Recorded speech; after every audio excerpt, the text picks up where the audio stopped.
3 days after my husband told me we were only refinancing our home, a black moving truck stopped outside my front gate. A man I had never seen before stepped onto my porch with 6 movers and told me he had purchased the house. Then he handed me a contract bearing my signature. My husband stood behind him, smiling. "You signed everything I gave you," he said. "Prove you didn't." Everyone expected me to panic. I did not argue. I photographed every page, stepped into the library, and made one phone call. "David," I said, "bring the original trust document and the signature ledger." My husband stopped smiling. He thought he had sold our home. He had no idea he had forged the name of a woman who did not legally own the right he was trying to transfer. Before I continue this story, let me know where you are watching from in the comments below. Hit like and subscribe if you have ever watched someone become so confident in a lie that they signed their own confession. My name is Caroline, and I am 39 years old. For the past 15 years, I have worked as an art provenance investigator. It is a quiet profession requiring patience, precision, and the ability to recognize when a signature does not belong on something valuable. My husband was the exact opposite. Derek Mercer was 42 years old, a commercial real estate developer who believed that confidence could substitute for truth if he delivered it in an expensive suit. He loved glass towers, dramatic renderings, private club lunches, and the kind of people who describe debt as leverage while avoiding questions about cash flow. He did not simply want to be successful. He wanted to be seen being successful by everyone who had ever doubted him. When we first met, I found that ambition attractive. 15 years earlier, Derek was standing in the lobby of a museum in Boston, arguing with a contractor about the placement of a temporary wall. I had been hired to verify the ownership history of a collection being donated by a private family. He was coordinating the renovation. He wore a cheap Navy suit that he carried rolled plans under one arm, and apologized when he realized his argument was blocking my path. He made me laugh within 5 minutes. He asked questions about my work instead of pretending to understand it. He listened when I explained why the smallest inconsistency in a signature could destroy the value of an entire collection. I remember him saying, "So you are basically a detective for beautiful things." It was not technically accurate, but it was kind. I fell in love with the man who noticed the difference between what something looked like and what it truly was. I married the man who later forgot that lesson completely. The house at the center of our marriage had belonged to my grandmother, Eleanor Bennett. It was a sprawling stone residence built in 1911 on 12 acres outside Philadelphia. Most people called it Bennett House, though the original brass plate beside the gate read Ashbourne. My grandmother refused to use that name because she said grand houses already encouraged people to take themselves too seriously. She raised my mother there, and after my mother died when I was 23, my grandmother became the person who taught me how to survive grief without allowing it to define every room I entered. She also taught me to read documents. Eleanor had watched 2 women in her family lose homes because they trusted husbands who promised to handle the paperwork. She never forgot it. When she created the Bennett Preservation Trust, she structured it with more care than some nations build constitutions. The house, its surrounding land, and a small endowment for maintenance were transferred into the trust. I was named the primary beneficiary and successor trustee. David Sinclair, my grandmother's attorney and oldest friend, became the independent co-trustee. The trust granted me lifelong residence and management authority. But any sale, mortgage, subdivision, or transfer required both trustees, a formal resolution, and compliance with preservation conditions. My husband could live there while we were married, but he did not own a single stone. Derek knew the house came from my family. He did not know the full structure because he had never cared enough to read it. When we married, David explained the trust to both of us in his office. Derek signed an acknowledgement stating that the property was separate, protected, and beyond his control. He smiled, kissed my hand, and said he would never want anything that belonged to my family. That sentence would later sit in my memory like a knife wrapped in velvet. For the first 10 years, our life was not perfect, but it was real. Derek built his development company slowly. I helped when I could. I introduced him to restoration architects, local preservation boards, and family offices interested in adaptive reuse projects. I never worked for his company, but I knew how buildings acquired value and how ownership histories could either protect a project or destroy it. More than once, I caught defects in title histories before Derek committed millions to a purchase. He thanked me privately and accepted public praise as though the insight had been his. I allowed it. I believed marriage was not a competition. When his first warehouse redevelopment nearly failed, I used a distribution from a separate investment account to cover 6 months of carrying costs. He promised to repay me. I told him not to worry. When a bank questioned his experience, I arranged a meeting with a lender who respected my grandmother. When he needed photographs for a profile, I stood beside him and smiled while the magazine described him as a visionary developer who had transformed neglected properties through instinct and courage. My name appeared once, near the end, as his supportive wife. At the time, I did not mind. I thought I knew who we were when the cameras were gone. Success changed Derek slowly enough that I kept explaining each change as pressure. He started coming home later. He bought a second phone for business. He complained that Bennett House was expensive to maintain, even though the trust paid most preservation costs. He said the furniture felt old. The rooms were impractical, and the land was wasted on gardens no one saw. He began sending me glossy proposals for a luxury residential development that could replace the house. We could build 12 estates here, he told me one Sunday morning, spreading plans across my grandmother's dining table. Do you understand what this land is worth? I looked at the watercolor rendering of identical pale mansions arranged where my mother's rose garden stood.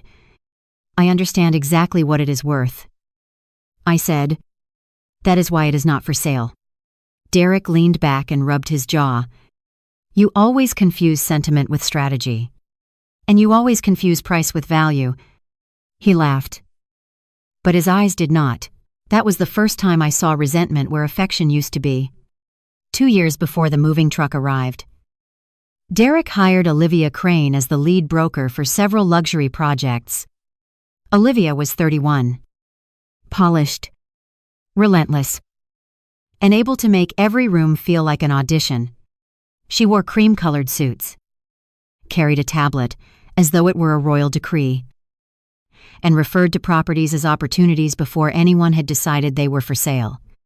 Derek praised her constantly. Olivia understood his vision. Olivia moved quickly. Olivia was not trapped by old ideas.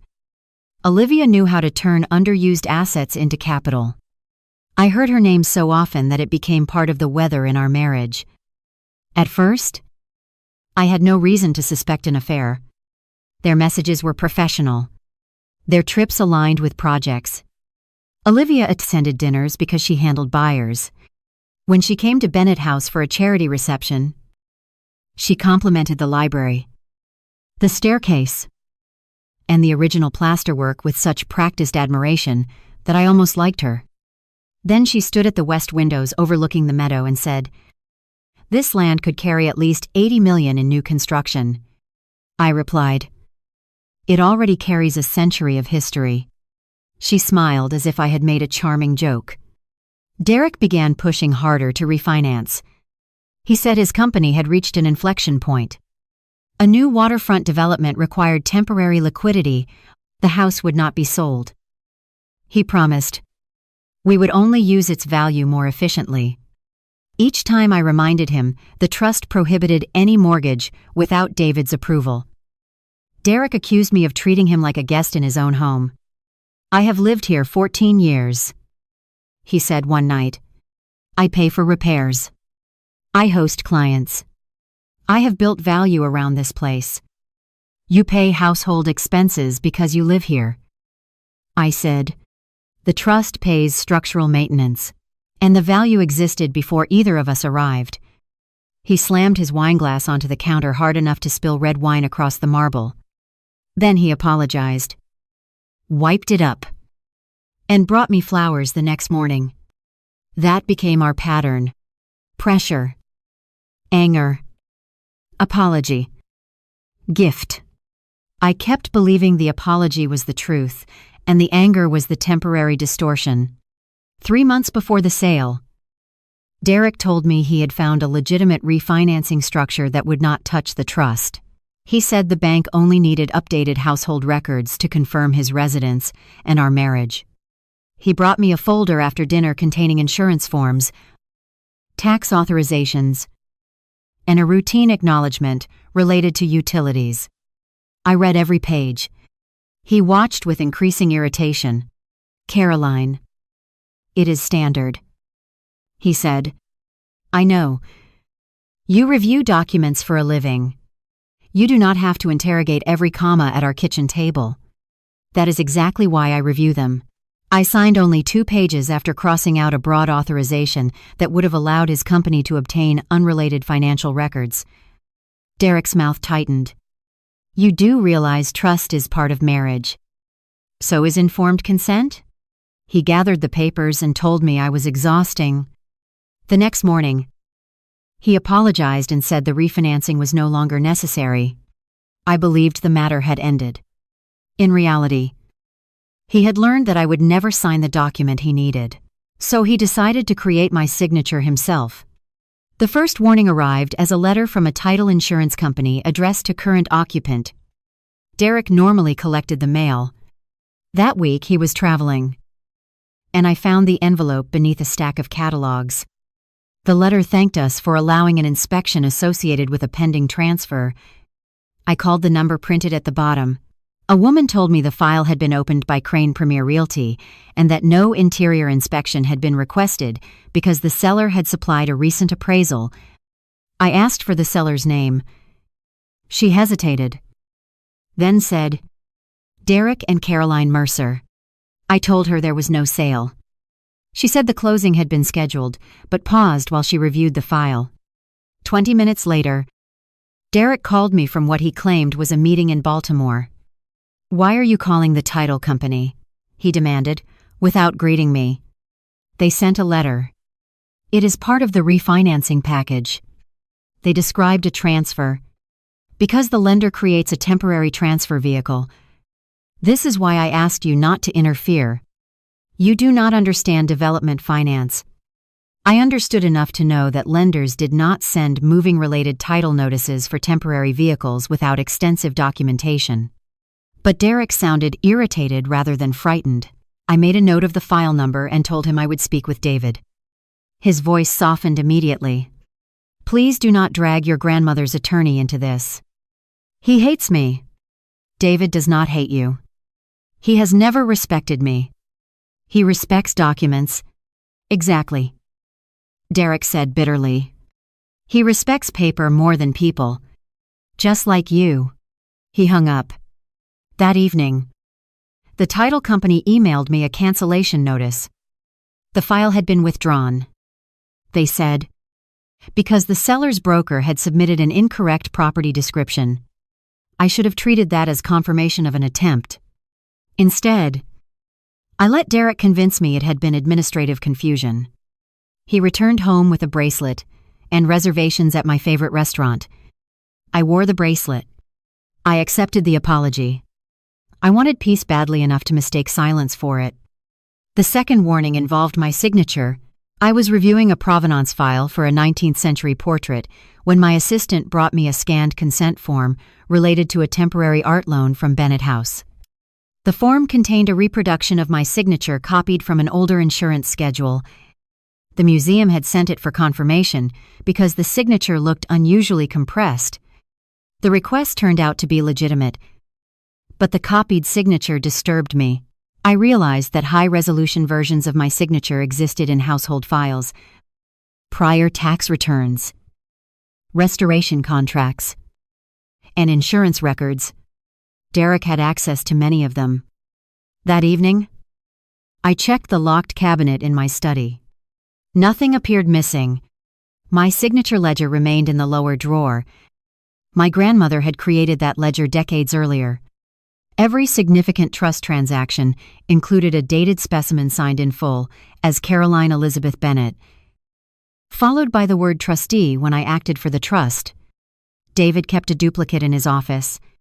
We used it not because we expected betrayal, but because valuable assets attract certainty only when records remain stronger than memory. I almost called David then. Instead, I told myself I was becoming suspicious because of the title letter. I did not want to become the wife who treated every mistake as evidence. Derek had spent months telling me I was rigid, controlling, and incapable of trust. Without realizing it, I had begun editing my instincts to avoid proving him right. The final warning came from Olivia herself. She called me one Thursday afternoon and said she needed access to Bennett House for updated marketing photographs. Marketing for what, I asked. There was a pause, so brief, most people would have missed it. For Derek's portfolio. The house has been featured in several of his presentations. It is not one of his developments. Of course not, she said quickly. I only meant the restoration work. Derek had not restored the house. My grandmother had begun the work, and I had continued it through the trust. Olivia knew that. I told her no photographs would be taken without written details. She laughed softly. You are protective. Yes. Derek says the house has become a source of stress for you. Derek says many things when he wants permission. Her tone cooled. I am only trying to help him simplify a complicated situation. My home is not a situation. I ended the call. That night, Derek accused me of humiliating an important business partner. He said Olivia was coordinating a possible award submission. I asked why she needed marketing photographs. He said I was twisting words. When I mentioned the title company, he told me again that I did not understand his business. Then he said something I would remember when the movers arrived. One day, you are going to realize that ownership is not the same as control. I looked at him across the kitchen island. You are right, I said. That is why the trust separates them. He went very still. Then he smiled. You always have an answer. Only when I know the question.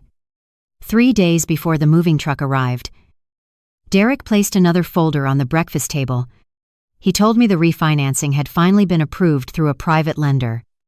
The papers, he said, merely confirmed that the house was our primary residence and authorized a new insurance inspection.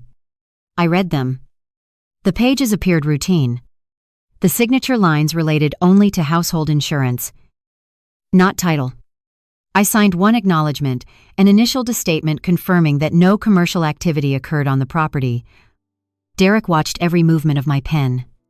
When I finished, he collected the pages carefully and slid them into a leather portfolio. That was painless, he said. Reading usually is. You could make our lives easier if you trusted me. You could make our marriage safer if you stopped treating questions like betrayal.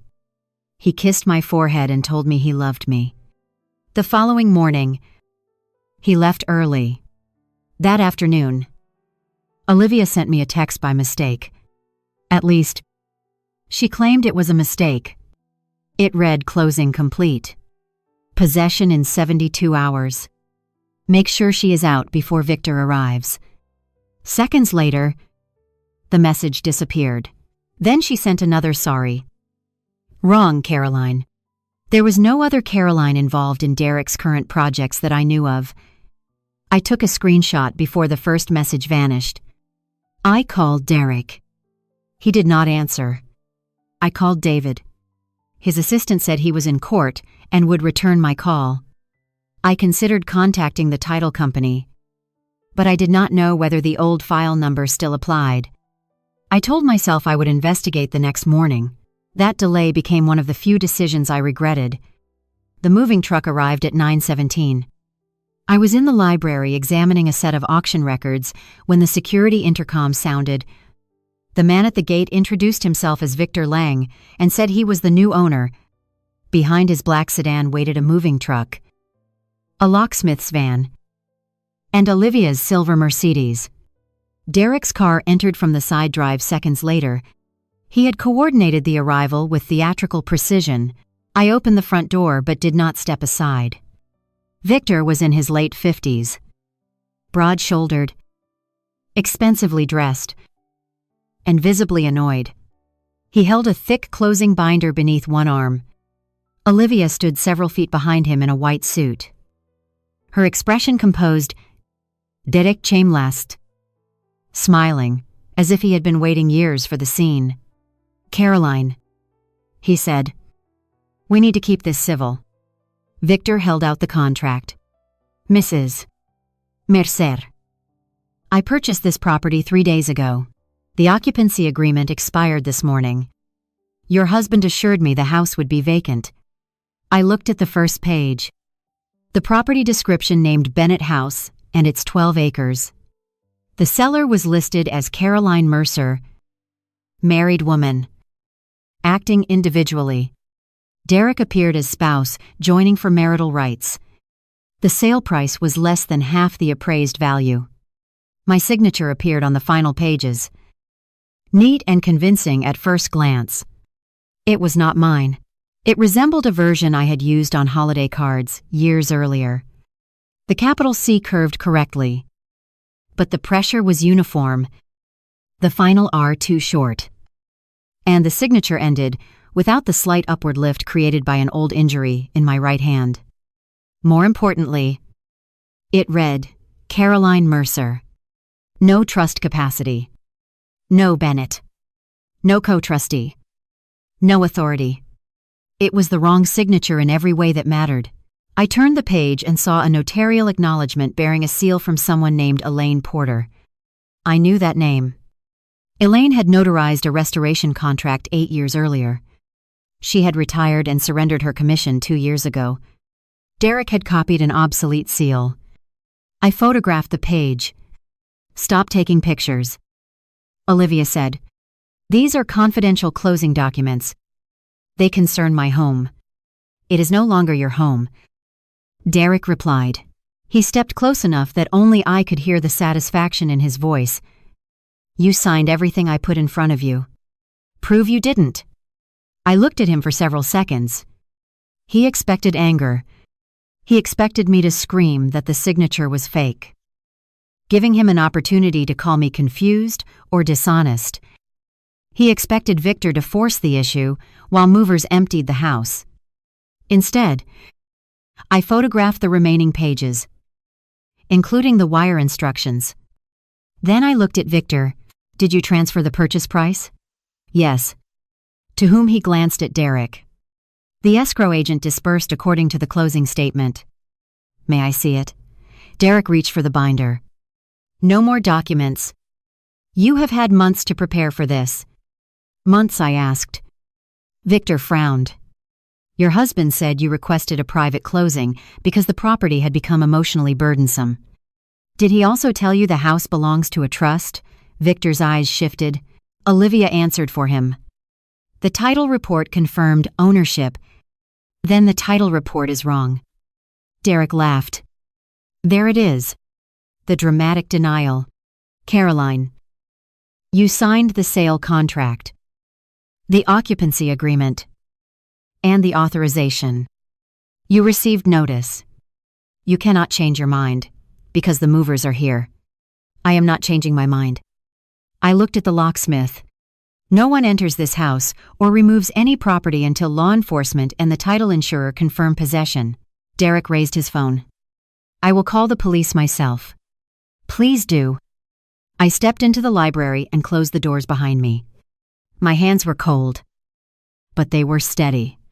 I called David. He answered on the first ring. "Caroline, bring the original trust document and the signature ledger." Silence.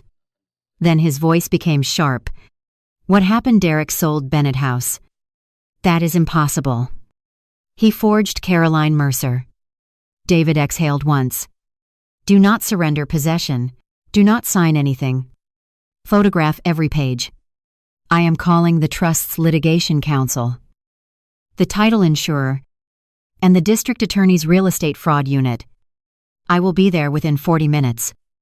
Bring the acknowledgement Derek signed before our wedding. Already in the file. And contact Elaine Porter. Why her expired notary seal is on the deed. David's silence lasted longer this time. Caroline. This is no longer a domestic dispute. I know. I ended the call and stood beneath my grandmother's portrait. She had been painted at 40. Close to my age. Wearing a dark green dress and an expression that made careless people uncomfortable. Beneath the frame was a small brass plaque containing a sentence she repeated throughout my childhood. Read before you trust. Record before you forget. I looked through the glass doors toward the foyer. Derek was explaining something to Victor with broad Ennio and confident gestures. Olivia stood beside him, checking her phone. The movers waited outside. The scene looked less like an eviction than a badly staged performance whose actors had not realized the audience included someone who knew the script was forged. I did not cry. I did not confront my husband. I opened my laptop, accessed the trust archive, and began auditing the sale of my own home. The first person to arrive was not David. It was a uniformed patrol officer responding to Derek's call about an unlawful occupant refusing to vacate sold property. Officer Ramirez stepped through the open gate, took in the movers, the locksmith, Victor's binner, Derek's expensive anger, and my complete refusal to leave the doorway. Derek approached her before she reached the porch. My wife is having an emotional reaction. He said, the house was legally sold. She signed the papers, and now she is trying to interfere with the buyer's possession. I watched the phrase emotional reaction settle into place. It had not been improvised. He had planned to use it. Officer Ramirez looked at me. Mom? Do you have identification and any documents showing your right to remain? Yes. I handed her my driver's license and a printed certificate from the trust archive showing Bennett Preservation Trust as title holder. The deed Mr. Lang was given lists me as an individual seller. I am not the individual owner. The property belongs to a trust requiring 2 trustees and a formal resolution. No resolution exists. My signature was forged, and the notary commission on the acknowledgement expired 2 years ago. Derek scoffed. She is deliberately complicating this. The trust was dissolved. That statement surprised me. When I asked, last year, by whom you authorized it. Show me. Derek turned to Olivia. She opened a digital folder on her tablet and produced what she called a certificate of termination. Officer Ramirez read the first page. My name appeared again, followed by a signature that was closer to mine than the one on the deed. Whoever created it had copied the full Caroline Elizabeth Bennett from a restoration contract. But the date was wrong. The witnessing clause referenced a statute amended years earlier. And David's supposed co-signature lacked the small break in the S that appeared in every one of his signatures after hand surgery. I felt something colder than fear. They had not forged one document during a desperate week. They had built an entire paper history. That is also false. I said. Derek sighed and looked at the officer as though asking for patience with a difficult child. This is what I have been dealing with. Caroline has become increasingly paranoid about the house. She forgets conversations and then accuses people of deceiving her. There it was. The contingency plan. If I denied the sale. I was confused. If I produced the trust, it had been dissolved. If I identified forged signatures, my expertise had become paranoia. Officer Ramirez did not react to his performance. She asked Victor whether the title insurer had issued a policy. Victor said yes. She asked whether he had keys. Olivia said they planned to change the locks because Caroline had agreed to leave her keys in escrow but had failed to do so. The officer told everyone the dispute involved competing title claims and potential forgery. which she could not resolve on the porch. No mover or locksmith would enter until ownership was verified or a court issued an order. Derek's face reddened. I called you to enforce a legal sale, and I am telling you not to create a breach of the peace while that sale is disputed. She replied, if the signature is forged, forcing entry could expose everyone here to additional problems. Victor turned toward Olivia. You told me title was clean. It is, she said. This is a last-minute attempt to extort a settlement. From whom I asked. Olivia ignored me. Derek stepped closer to Officer Ramirez and lowered his voice. My wife's family attorney is coming. He is going to overwhelm everyone with irrelevant trust language. The actual deed was transferred. Then your documents will survive review, she said. Until then, the movers wait. 10 minutes later, a second patrol car arrived, followed by a gray sedan carrying David and a younger attorney named Maya Brooks, who specialized in trust litigation. David was 71, silver-haired, narrow-framed, and still capable of making a room reorganize itself simply by opening a briefcase. He greeted me, asked whether anyone had entered, then looked at Derek. There was no anger in his expression. That was worse for Derek than anger would have been. Mr. Mercer, David said. Do you remember signing the spousal acknowledgement on May 18th? 14 years ago, Derek crossed his arms. I signed many things before our wedding. David removed a document protected in a clear archival sleeve.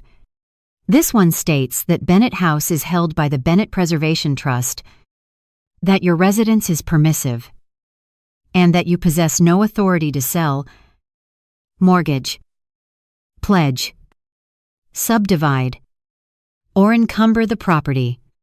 Olivia stepped forward. The trust was later terminated. David looked at her. You are Ms. Enid Crane, Olivia Crane, listing broker. You represented the seller. Yes. Which seller? Caroline Mercer and Derek Mercer. Neither owned the property you listed. We relied on a trust termination certificate. David held out his hand. May I see it? Olivia hesitated. Officer Ramirez asked her to provide it. David read the first page, then the second, and smiled without amusement. Interesting. What Derek demanded. This document claims I executed the termination in my capacity as independent trustee on February 17th last year. You did. On February 17th last year, I was in cardiac surgery at Pennsylvania Hospital. My right hand was immobilized for 9 days afterward. More importantly, the trust cannot be terminated by 2 signatures. It requires approval from the Preservation Foundation named in Article 11 and judicial confirmation because the house carries a conservation easement. He looked at Olivia. Did your title examiner review the recorded easement? Her confidence flickered. The title report noted an easement. Noted is not cleared. Victor took the termination certificate from her tablet and stared at it. You told me the easement was decorative. It restricts demolition. Olivia said, it also prohibits transfer without notice to the foundation. David replied, no notice was sent. No trust resolution exists. No co-trustee consent exists. No beneficiary affidavit exists. The notary acknowledgement is defective, and the deed was signed by an individual who was never the record owner. Even if Caroline had signed it personally, she could not have conveyed title. Derek pointed at me. She controls the trust. She manages it with me. David said, management is not unilateral sale authority. That distinction is precisely why your scheme fails. Victor's face darkened. Scheme, Derek turned to him. Do not let them intimidate you. This is procedural. Caroline will sign a corrective deed. No, I said. It was the first word I had directed to him since David arrived. Derek stared as if I had broken an agreement, only he remembered making You do not have a choice. I have several. Signing a corrective deed is not one of them. The money has already been distributed. Then you should begin explaining where it went. Victor looked from Derek to Olivia. How much was distributed outside escrow? Olivia said nothing. David asked for the closing statement. Victor handed him the binder. Maya and David reviewed the figures while the officers waited. The sale price was $28 million. Less than half the property's conservative market value. According to the statement, $16 million had paid off a supposed private lien held by Mercer Development Holdings. $6 million had been wired to a company called North Star Residential Partners. $4 million had gone to Derek personally as seller proceeds. The remainder covered commissions, fees, and adjustments. There had never been a legitimate lien against Bennett House. Mercer Development Holdings was Derek's company. North Star Residential Partners was unfamiliar to me. Olivia's commission exceeded ordinary market rates by nearly 3 times. Where is the purchase money now? Victor asked. Derek looked at the binder. Then at me. It has been allocated. Allocated where business obligations. Victor's jaw tightened. I did not buy your business obligations. I bought a house. You bought an extraordinary asset at a favorable price because I delivered certainty. You delivered movers to a disputed property and a deed signed by someone who did not own it. Olivia touched Victor's arm. We can resolve this with a corrective closing. He moved away from her. David turned a page and pointed to the escrow agent.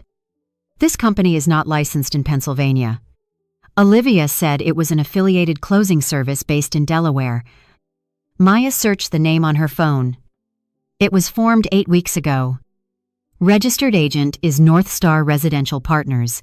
David looked at Derek. You controlled the escrow. Derek's confidence slipped for the first time. My attorneys structured the transaction. Which attorneys? Outside counsel. Names Derek did not answer. Officer Ramirez asked whether anyone wanted to make a formal forgery complaint. I do. I said. And I want every document preserved. Derek laughed too loudly. You are going to have your husband arrested over a misunderstanding. You did not misunderstand my signature.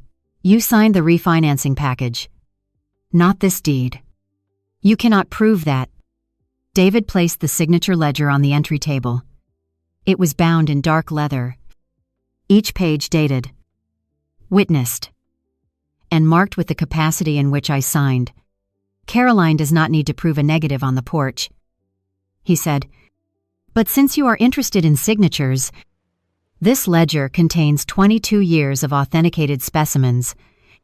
The signature on your deed does not match her current hand, her trust capacity, or the required form. The signature attributed to me is equally false. The document also uses a notary seal belonging to a retired notary who is alive and available to deny witnessing it. Derek looked at the ledger as if it were an object from another world.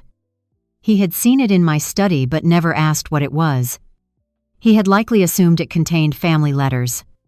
He had copied my name from easier sources because he did not know the most authoritative evidence was sitting within 30 feet of our bedroom.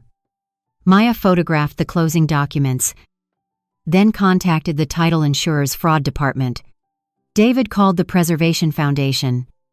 Within half an hour, the title insurer issued an emergency hold on the policy. The county recorder flagged the deed for suspected fraud. And Victor's bank began tracing the wire. The movers left. The locksmith left. Victor remained because he wanted answers. Officer Ramirez asked Derek to remain available while a detective responded. He said he needed to call counsel. Call whoever prepared these documents. David replied, I would like to meet them. Derek walked toward the side drive. Officer Ramirez told him not to leave. His shoulders tightened. Olivia began typing rapidly on her phone. Maya noticed. Ms. Crane. Preserve your communications. She said, deleting records after notice of a dispute can become its own problem. I am contacting my attorney. Good. For nearly an hour, we stood in the foyer beneath portraits of people who had survived wars, depressions, deaths, and marriages no one discussed honestly. I felt the strange humiliation of seeing my private betrayal turned into a professional transaction. Victor had paid millions. Movers had arrived with inventory sheets. Olivia had scheduled a locksmith. Derek had prepared statements about my instability. This was not a spontaneous act by a desperate husband. It was a project. He had applied the same planning discipline he used for development deals to erasing me from my own home. Detective Lena Cho arrived shortly before noon. She specialized in financial and property crimes. She separated us immediately. I gave my account in the library while Maya sat beside me. I explained the trust, the documents I had signed, the title letter, Olivia's deleted text, and Derek's repeated attempts to persuade me to refinance. I showed the screenshot. Detective Cho studied it. Closing complete. Possession in 72 hours. She read, "Did Ms. Crane acknowledge sending this? She said it was intended for another Caroline. Do you know another Caroline in the transaction? No." I also showed her the insurance acknowledgement I had signed 3 days earlier. She compared it with the sale deed. The signatures were similar, but not identical. "Could someone have copied the signature from this page?" she asked. "Yes. But the deed signature appears assembled from older samples. My hand changed after an injury 6 years ago." "What injury?" "A tendon tear. I cannot finish the final stroke the same way." She photographed my hand and asked me to sign my name several times without showing me the questioned signature. Then she asked for examples from before and after the injury. My profession had trained me to preserve comparison evidence. I gave her access to the trust archive, tax filings, and provenance certifications signed under professional standards. Detective Cho asked whether Derek knew how my work authenticated signatures. He knew enough to mock it. I said, "Did he know about the ledger?" "He saw it in my cabinet. I do not think he understood its purpose." "Did he have access to the cabinet?" "He knew where I kept the key during emergencies." "When did you last check it?" 2 months ago." We examined the cabinet. The lock showed no damage. The ledger was present, but one folder containing old household insurance records had been moved. Inside, 3 documents with my pre-injury signature were missing. I remembered what they were: a roof claim, a vehicle title release, and an authorization for a museum loan. Each contained clean signature samples. I told Detective Cho. She added the missing documents to her report. While I was being interviewed, Victor told another detective that Derek had approached him 6 months earlier about acquiring Bennett House off-market. Victor was a private investor who specialized in buying historic estates and converting them into luxury hospitality properties. Derek had claimed the trust was being dissolved because maintenance costs burdened me. He said I wanted privacy and would not meet the buyer until after closing. Victor admitted he knew the price was unusually low, but believed Derek had negotiated a favorable marital settlement. He had required title insurance. Olivia assured him the trust termination was valid and that the conservation easement could be modified after purchase. Victor also admitted he planned to transfer the property to a hospitality consortium at a substantial profit. He was not an innocent family buying a home. He had chosen not to ask certain questions because the answers might have endangered the bargain. Still, he had transferred real money and possessed a strong incentive to expose whoever had deceived him. The first major break came when the wire trace showed that North Star Residential Partners was owned by Olivia through a limited liability company registered under her sister's name. $4 million from the sale proceeds had been transferred from North Star to a luxury condominium developer that morning. The payment referenced a penthouse reservation. Another $2 million had gone to an offshore brokerage account. The $16 million payoff to Mercer Development Holdings had immediately been divided among 3 lenders, covering loans Derek had personally guaranteed. He had sold Bennett House to save his collapsing company and purchase a new home with Olivia. He had not merely planned to leave me. He had planned to finance his new life by converting my family's protected property into emergency cash. When Detective Cho confronted Derek with the wire information, he changed his story. He said I had agreed verbally to sell, but insisted on privacy. He claimed I signed the documents at home after drinking wine and might not remember. He said the trust termination had been prepared by a consultant, Olivia hired. He insisted he believed every document was legitimate. Then he suggested Olivia may have exceeded her authority. Olivia responded by blaming Derek. She said he supplied every signature, every trust certificate, and every instruction. She said he told her David had approved the termination privately but refused to appear because of family tension. Within hours, the alliance that had moved through my house with such confidence began splitting under the weight of mutual survival. Derek was not arrested that afternoon. The evidence required authentication, and the detectives wanted financial records. But Officer Ramirez served him with an emergency notice that no one could alter possession or enter restricted areas while the fraud investigation continued. David then invoked Article 14 of the trust. I had forgotten the exact language because it had seemed almost ceremonial when my grandmother drafted it. It stated that any spouse or permissive resident who attempted to sell, mortgage, transfer, or impair trust property through fraud immediately forfeited all rights of residence and access, subject to written confirmation by the trustees. David and I signed the confirmation in the library. Derek's right to live at Bennett House ended before sunset. He stood in the foyer while a private security officer supervised him packing one suitcase. "You cannot throw me out of my own home based on an accusation," he said. "It was never your home in the legal sense you are using now." David replied, "You had permission to reside here. Your actions terminated that permission." Derek looked at me. "Caroline, tell him this is temporary." I said nothing. "You know I was trying to protect us." He continued, "My company was under pressure. The sale would have created liquidity. We could have negotiated with the trust later. You bought a penthouse." I said. He blinked. "That is not what you think. $4 million left North Star this morning. It was an investment." "For whom?" "For us." Olivia's name appeared on the reservation agreement. He did not know I knew that yet.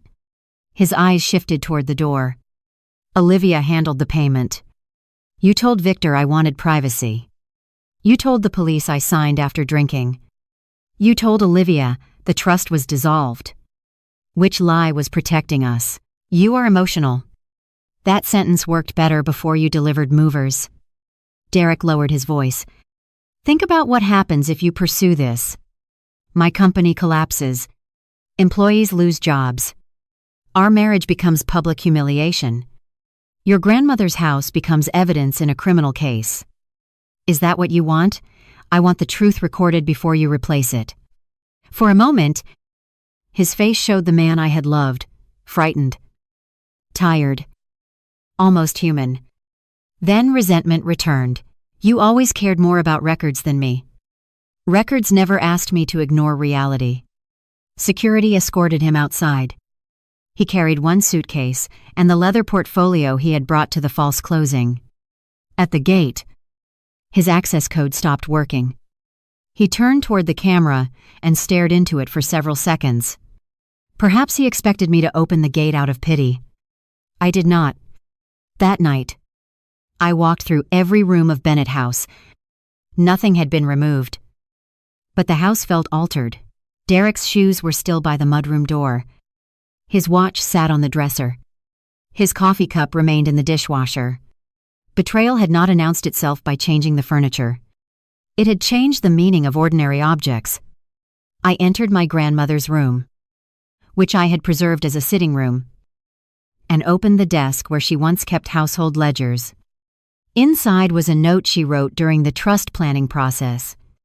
It was not legal language, only her handwriting on cream paper. "Caroline, affection may invite someone into a house, but only character tells you whether they deserve a key. I sat on the floor and finally cried. I cried for the marriage I had defended, for the warnings I had softened, and for the humiliating knowledge that Derek had walked through rooms filled with my family history while arranging to sell them beneath me. But grief did not erase discipline. Before dawn, I created a timeline. I listed every refinancing conversation. Title notice: missing signature sample, unusual request, business loss, and mention of Olivia. I requested my credit reports, bank records, trust access logs, and all documents filed under my name. By 8 in the morning, I discovered Bennett House was not the first asset Derek had touched. It was only the largest. Before we understood how many assets Derek had touched, investigators had to reconstruct how he obtained the materials. That process forced me to walk through the marriage again. Not as a wife searching for emotional meaning, but as an investigator examining access. Every fraud depends on opportunity. In a museum case, I would ask who handled the object, who controlled its records, who benefited from a change in history, and who could explain away the first inconsistency. In my marriage, the answers were painfully simple. Derek handled household mail. He knew where I stored archived documents. He attended trust meetings when major repairs affected our daily life. He borrowed my scanner during remote work. He knew the names of my accountants, insurers, museum contacts, and attorneys. He had watched me sign hundreds of ordinary forms. None of that access seemed dangerous because marriage is built from countless permissions, too small to feel like permissions. The person beside you learns where keys are kept, how passwords are structured, which envelopes matter, and which signatures receive no second glance. Trust turns security into convenience. Derek turned convenience into inventory. Detective Cho arranged a forensic search of the devices he surrendered after the title conference. His personal laptop contained a hidden directory created more than 3 years earlier. The folder was named Family Planning. Inside were subfolders for the house, art, accounts, health, and public narrative. The bland organization disturbed me more than any angry message could have. He had categorized my life. The house folder contained appraisals, photographs, copies of the trust certificate, maps of the grounds, and presentations showing luxury hotel conversions. The art folder contained storage lists, insurance values, museum loan schedules, and photographs of labels on the backs of paintings.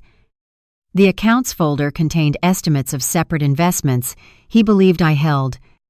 The health folder contained notes about my hand injury, migraine, stress after my grandmother's death, and every occasion when I said I was tired or forgot an appointment.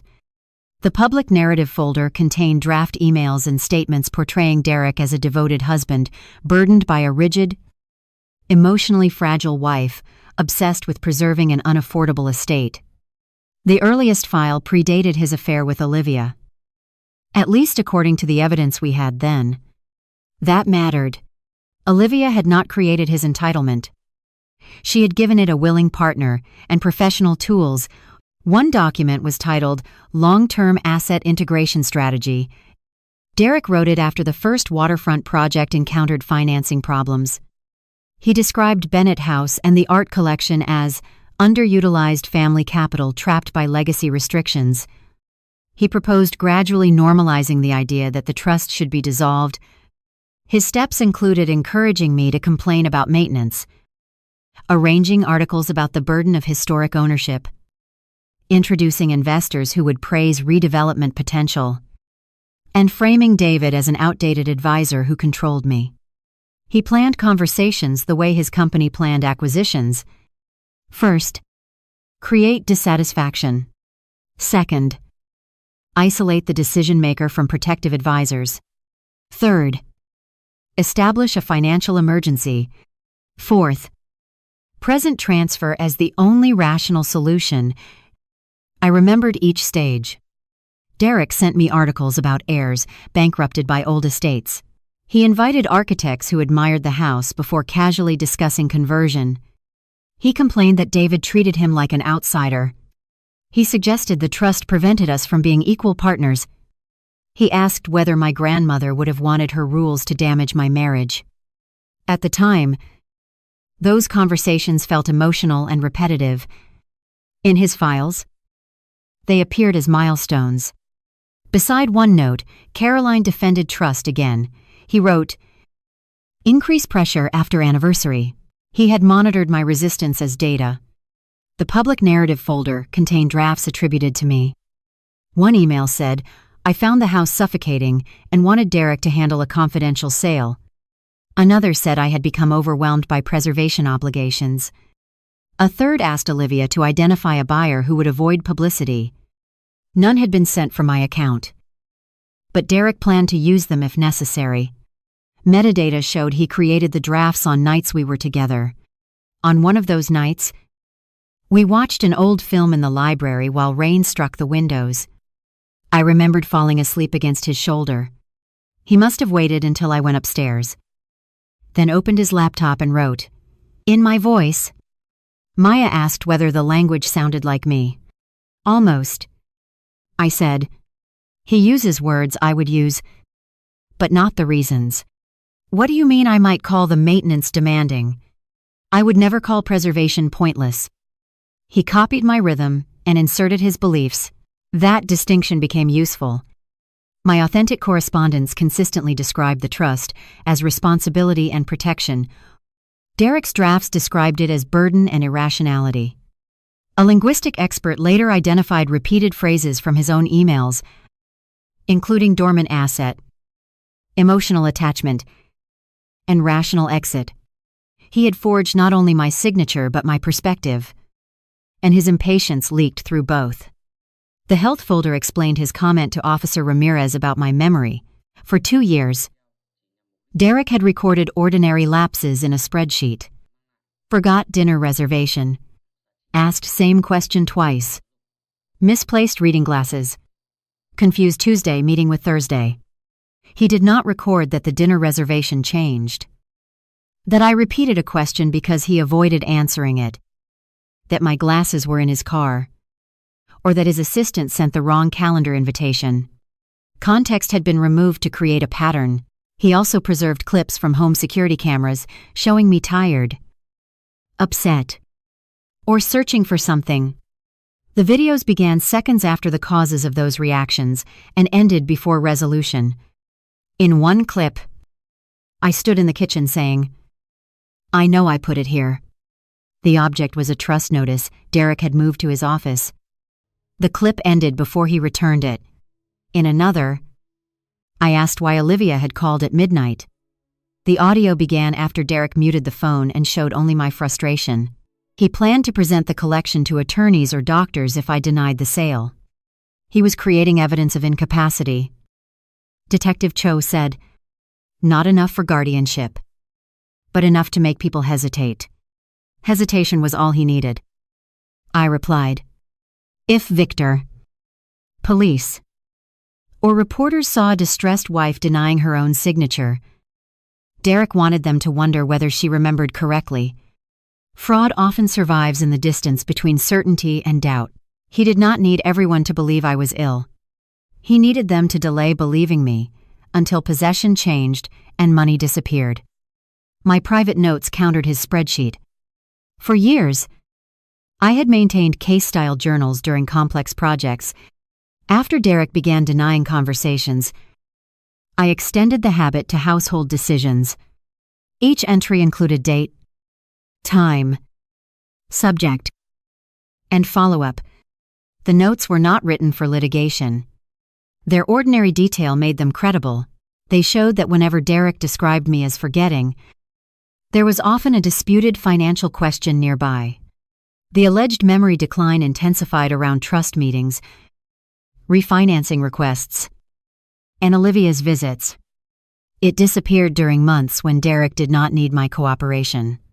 Detective Cho compared the timelines and said, "His wife became confused only when she said no. We also learned how Olivia gained access to the house. Derek's broker. She coordinated 3 charity events and 2 investor receptions at Bennett House. I allowed them because proceeds supported preservation programs. Olivia arrived early with photographers, caterers, and assistants. She asked to see electrical panels, storage areas, and service corridors under the pretext of event planning. She photographed furniture to protect against event damage. She requested insurance schedules to verify coverage for borrowed artwork. She reviewed room dimensions for staging. Each request had a legitimate surface. Together, they created a detailed asset inventory. One of her assistants told investigators Olivia specifically instructed staff to capture labels, maker's marks, lock types, and document cabinets. She said Derek wanted a complete condition report. The assistant assumed we were considering a sale. Olivia later used those images to prepare appraisals and collateral schedules. I remembered her standing before my mother's favorite painting, asking whether it had ever been attributed to a more important artist. I explained the documentation. She listened carefully. At the time, I mistook extraction for interest. Her emails to Derek described the event photographs as harvest, West rooms harvested, art labels harvested, Caroline office inaccessible. The words stripped away every trace of admiration. They were not guests. They were surveying. The missing signature documents left my cabinet during the second charity event. Security footage showed Derek entering my study with a key while I spoke to donors in the garden. Olivia stood outside the door and warned him when someone approached. He remained inside for 4 minutes. Weeks later, the files appeared as scans in family planning. After scanning them, Derek returned some pages to the wrong folders and kept 3 originals. He likely believed the disorder would look like my mistake if I noticed. That incident helped establish that the forgery was planned long before the sale. It also explained why Derek pushed to host events at the house despite complaining about its inconvenience. Every reception gave him a reason to involve Olivia and move through restricted rooms without attracting attention. The investigators recovered deleted messages from the night they copied the documents. Olivia wrote, "She has enough paper to prove anything." Derek replied, "Paper only wins if she knows which page to use." Months later, the signature ledger answered him. The affair timeline emerged from the same messages. Their first explicitly romantic exchange occurred after a hotel opening 18 months before the sale. Though emotional intimacy appeared earlier, Derek told Olivia she was the only person who understood how trapped he felt. He described me as married to the house rather than to him. Olivia said she could imagine what they might build if the museum wife stopped blocking him. He began calling Bennett House the cage. She called the planned penthouse freedom. They turned theft into a love story where my boundaries served as the villain. That story allowed them to view each step as liberation rather than harm. Derek promised Olivia equity in Ashbourne Capital, a leadership role in the hotel project, and a future marriage. In return, she used brokerage relationships to find Victor, suppress title questions, establish North Star, and coordinate documents. Their messages mixed affection with tasks. Miss you. Need trust scan. Love you. Call the notary consultant. Wish you were here. Move penthouse funds after close. The intimacy and fraud were not separate threads. They reinforced each other. Each illegal step became proof of commitment. Each promise of a future made retreat more difficult. Olivia's sister, Marissa, nominally owned North Star, but claimed she did not understand its purpose. She thought she was helping Olivia receive consulting income outside her brokerage. Bank records showed Marissa signed formation documents and opened accounts, but never controlled them. Olivia used her login credentials. Marissa later cooperated and was not charged with the central conspiracy, though she faced tax consequences. Her involvement showed how schemes spread through favors that appear too small to question. Derek used family loyalty the same way he used marriage, as permission to bypass scrutiny. The forensic accountants uncovered payments from Derek's projects into North Star labeled acquisition strategy. North Star then paid Olivia's personal expenses, penthouse deposits, and consultants who created the false closing package. Because the funds circulated through business entities, Derek believed he could describe every transfer as legitimate compensation. But compensation requires disclosure, contracts, and services. North Star had no employees, no office, and no product other than converting Mercer development money into private benefits. Its largest expected asset was Bennett House. The company's presentation to potential hotel partners included photographs taken during my charity events. One slide showed the library beneath the title Founders Lounge. Another transformed my grandmother's bedroom into a luxury suite. The garden where my mother's ashes were scattered appeared as the proposed location for an infinity pool. I closed the presentation halfway through. "Do we need every slide?" I asked. "Not for the title case," Maya said. "Possibly for motive and valuation." "Then preserve it. I do not need to watch them redesign grief."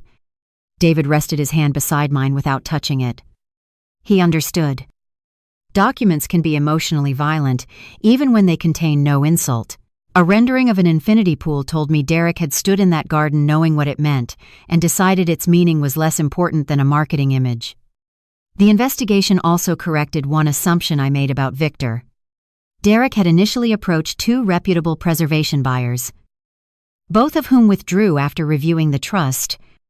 One wrote that no sale could proceed without co-trustee authorization and foundation consent. Olivia saved the rejection email, rather than treat it as legal guidance. She used it as a checklist of obstacles to conceal from the next buyer. Victor received a shortened title summary that omitted the first buyer's concerns. Yet, he was not entirely deceived. His own counsel asked why the seller refused to appear and why the price was so low. Victor wrote, "Husband controls situation. Wife emotionally attached but signed. Need speed before family attorney interferes." He knew enough to expect conflict. He did not know the signatures were fabricated. But he accepted a story that transformed my absence into consent because the discount rewarded him. That distinction later affected his recovery. It also prevented the story from simplifying into one innocent buyer and 2 villains. Greed does not require full knowledge. Sometimes it operates by choosing not to seek knowledge that would make profit uncomfortable. While investigators searched devices, I reviewed the human history of our marriage with a therapist named Dr. Anika Patel. Maya recommended her because litigation can turn every memory into evidence, leaving no space for grief that serves no legal purpose.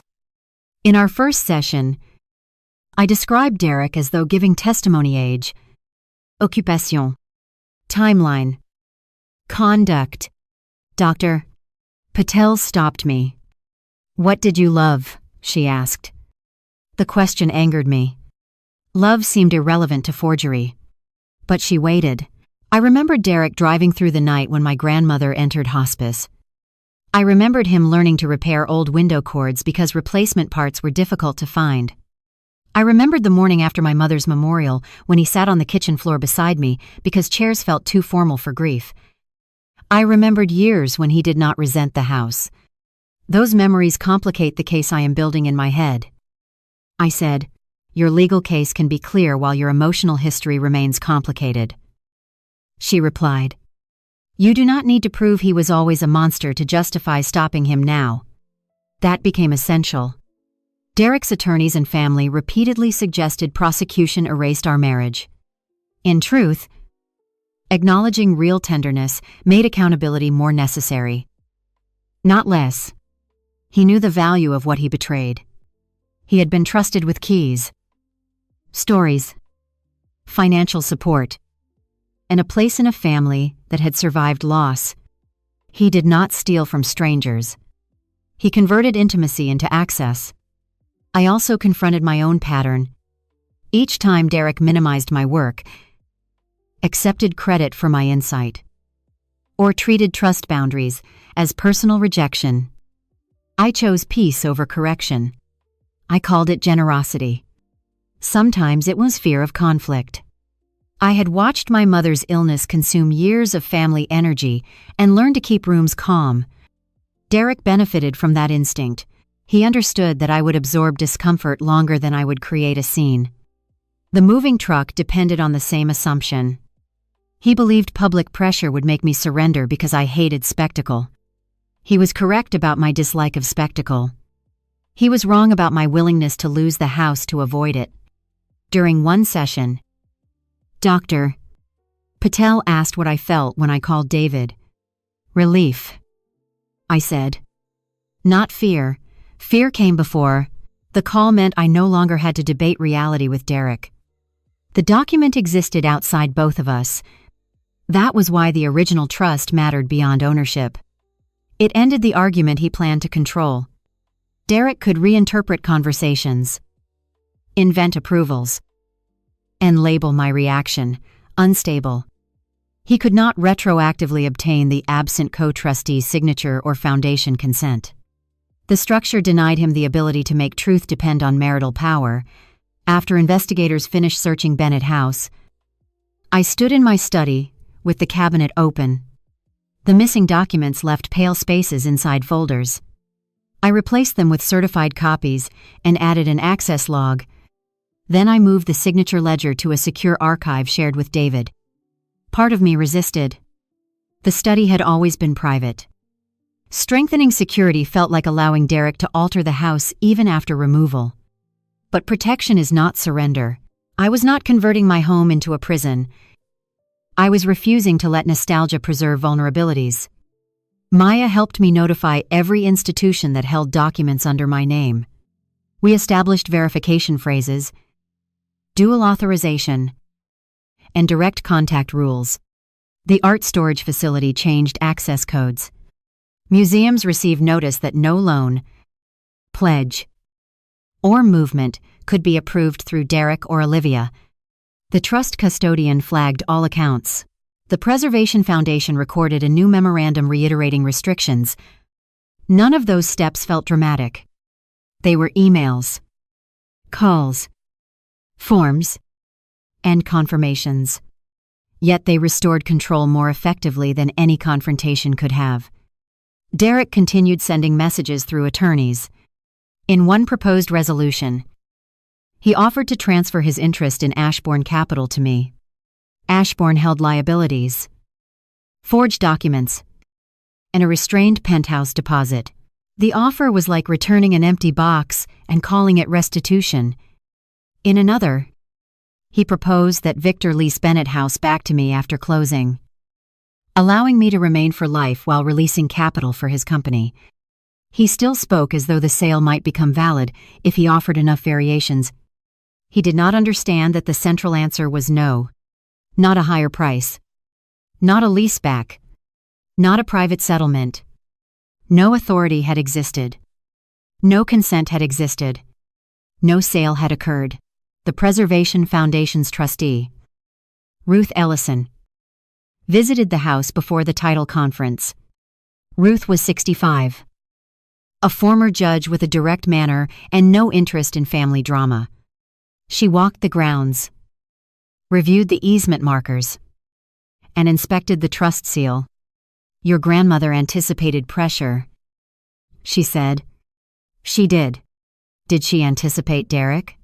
She did not know him when the trust was created. Ruth looked toward the West Meadow.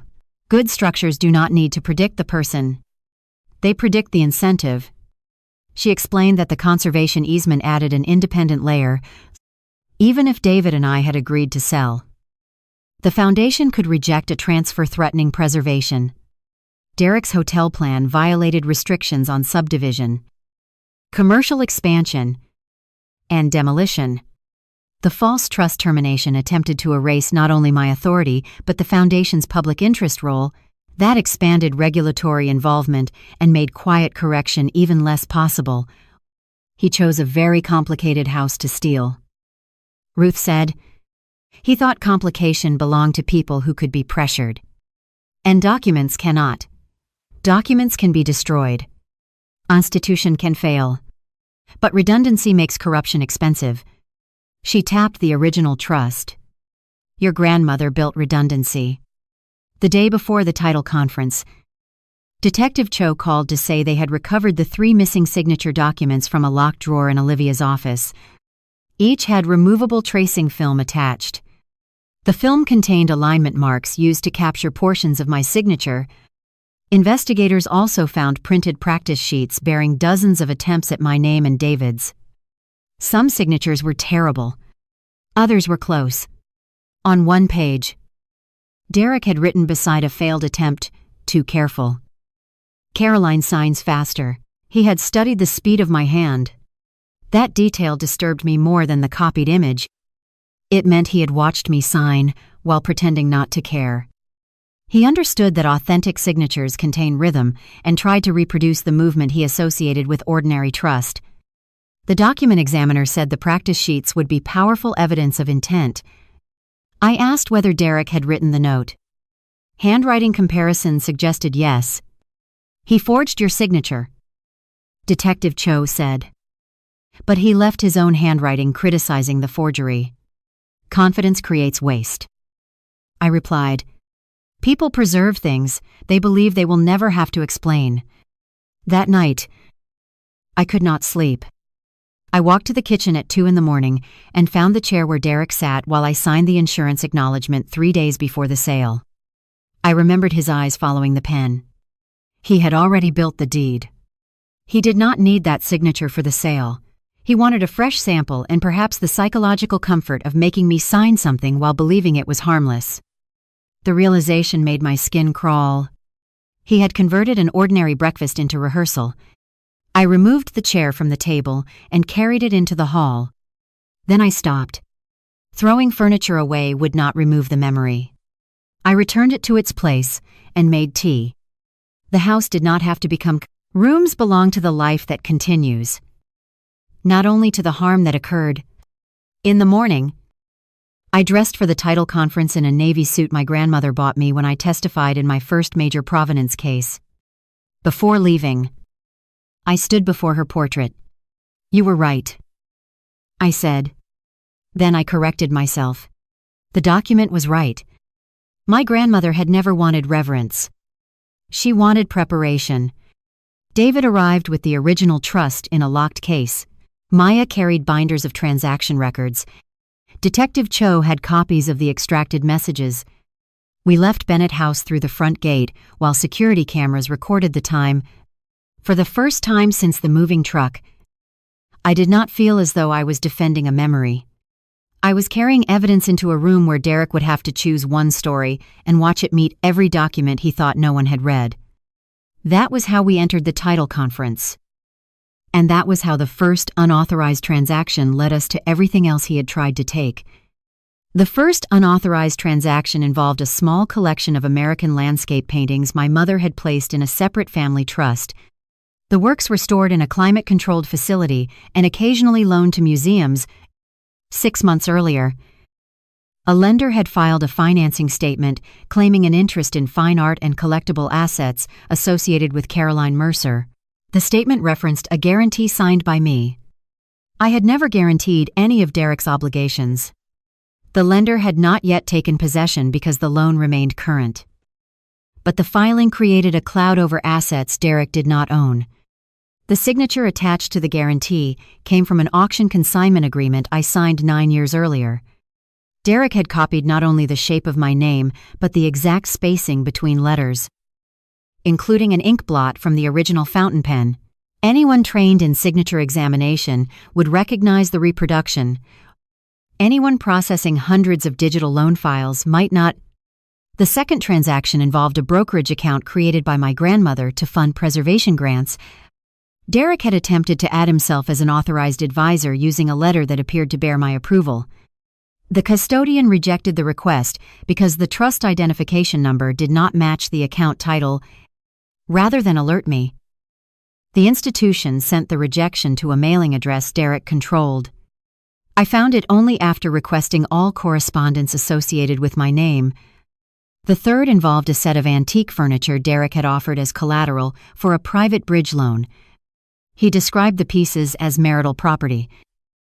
Though each had been cataloged in the Bennett Trust decades before our wedding, the lender had inspected them during a charity reception without my knowledge. Olivia had attended that reception and provided access. What had felt like professional curiosity at the time had been inventory. By the end of the first day, Maya created a chart connecting 6 entities: Mercer Development Holdings, North Star Residential Partners, a Delaware closing company, a private lender, an art-secured finance firm, and a new hospitality venture called Ashbourne Capital. The name Ashbourne made my stomach turn. It was the original name of Bennett House, the name my grandmother refused to use. Derek had taken the private identity of my family home and attached it to the company he planned to build after stealing it. Ashbourne Capital's incorporation papers listed Derek and Olivia as managers.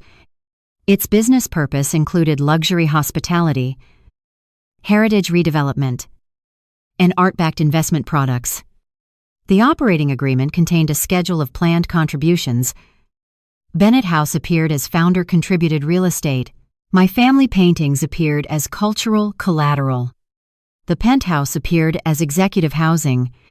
Derek had not improvised a sale to survive one failing development.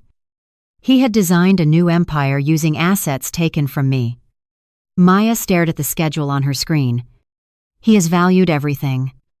Not correctly, I said. But yes. Did he know the art collection was in a separate trust? I told him many times. Then this is not confusion about marital property. No? David closed his eyes briefly. Eleanor worried about this exact kind of entitlement. She worried someone would forge my name. She worried someone would live beside protected wealth long enough to mistake access for ownership. David had known my grandmother for 40 years. He rarely spoke sentimentally, but grief roughened his voice. She used to say that the most dangerous thief is the one invited to dinner. The trust's accountants began tracing Derek's company losses. Mercer Development Holdings had grown rapidly during the previous 5 years, purchasing land, announcing ambitious mixed-use projects, and borrowing against projected future revenue. Derek's public image remained strong because he launched projects with dramatic presentations and secured glowing media coverage. Internally, several developments were delayed by zoning disputes, construction overruns, and withdrawn investors. Rather than disclose the losses, he refinanced one project to support another. When lenders demanded additional collateral, he began listing assets associated with me.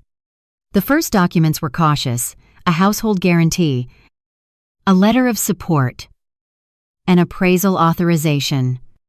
When those passed without immediate challenge, he escalated. He told banks that Bennett family assets would eventually be consolidated into our marital estate. He told investors I had approved a strategic partnership. He told Olivia the trust was a technical shell that I could dissolve whenever I chose. He told himself every lie would become true after the house sale gave him enough money to cover the gaps. That was the pattern I recognized from provenance fraud. A false history rarely begins with a complete fabricated story. It begins with one plausible gap. Someone adds a convenient owner, removes an inconvenient date, or copies a signature onto a document no one expects to examine closely. Once the object enters circulation, later records repeat the falsehood until repetition looks like proof. Derek had attempted the same process with my life. He created emails suggesting I wanted to sell. He prepared documents suggesting the trust was dissolved. He filed guarantees suggesting my assets supported his business. He arranged a closing suggesting I had signed. Then he planned to point at the paper trail and say the volume of evidence proved the truth. He forgot that false records copied from one another do not become independent evidence. They become a map to the original lie. Detective Cho obtained warrants for the accounts connected to the sale. The escrow company had operated from a rented mailbox. Its manager was a former junior employee from Olivia's brokerage who claimed he processed documents exactly as instructed. He had been paid $50,000 to act as settlement coordinator and had never verified the trust. The supposed outside counsel was a document preparation consultant who was not licensed to practice law. He said Derek provided completed forms and told him the family attorney had approved them. The electronic files contained metadata showing the false trust termination was created on Olivia's office computer. The forged signatures had been inserted from image files labeled C, SIG, 1, SASIG2, and DS Final. DS was David Sinclair. Olivia had stored them in a folder called Ashbourne Closing. No sophisticated forensic operation was necessary to understand intent. They had named the evidence. 3 days after the sale, the title insurance company scheduled an emergency claims conference. Derek's new attorney requested that the meeting remain civil and confidential. He described the matter as a correctable defect caused by informal family asset planning. David read that phrase aloud in the library and looked at me. Informal. $28 million. A fake trust termination. And movers at the door. I said. Very informal. Maya advised me not to underestimate the strategy. Derek would try to transform criminal intent into a marital misunderstanding. He would say he believed I authorized everything. He would argue that Olivia and the closing agent mishandled technical requirements. He would claim the sale price reflected preservation burdens. He would offer to unwind the transaction if Victor released claims and I declined prosecution. He will present restitution as generosity. Maya said, "But there is no restitution." I replied, "The money is gone. Some is traceable. Some can be frozen. His lenders received funds and may have to return them if they knew the source was fraudulent. The penthouse deposit can be restrained. The offshore account will take longer. And Victor, he has a title policy. But the insurer may deny coverage if he participated in misrepresentation. He ignored multiple red flags. That question will be fought separately."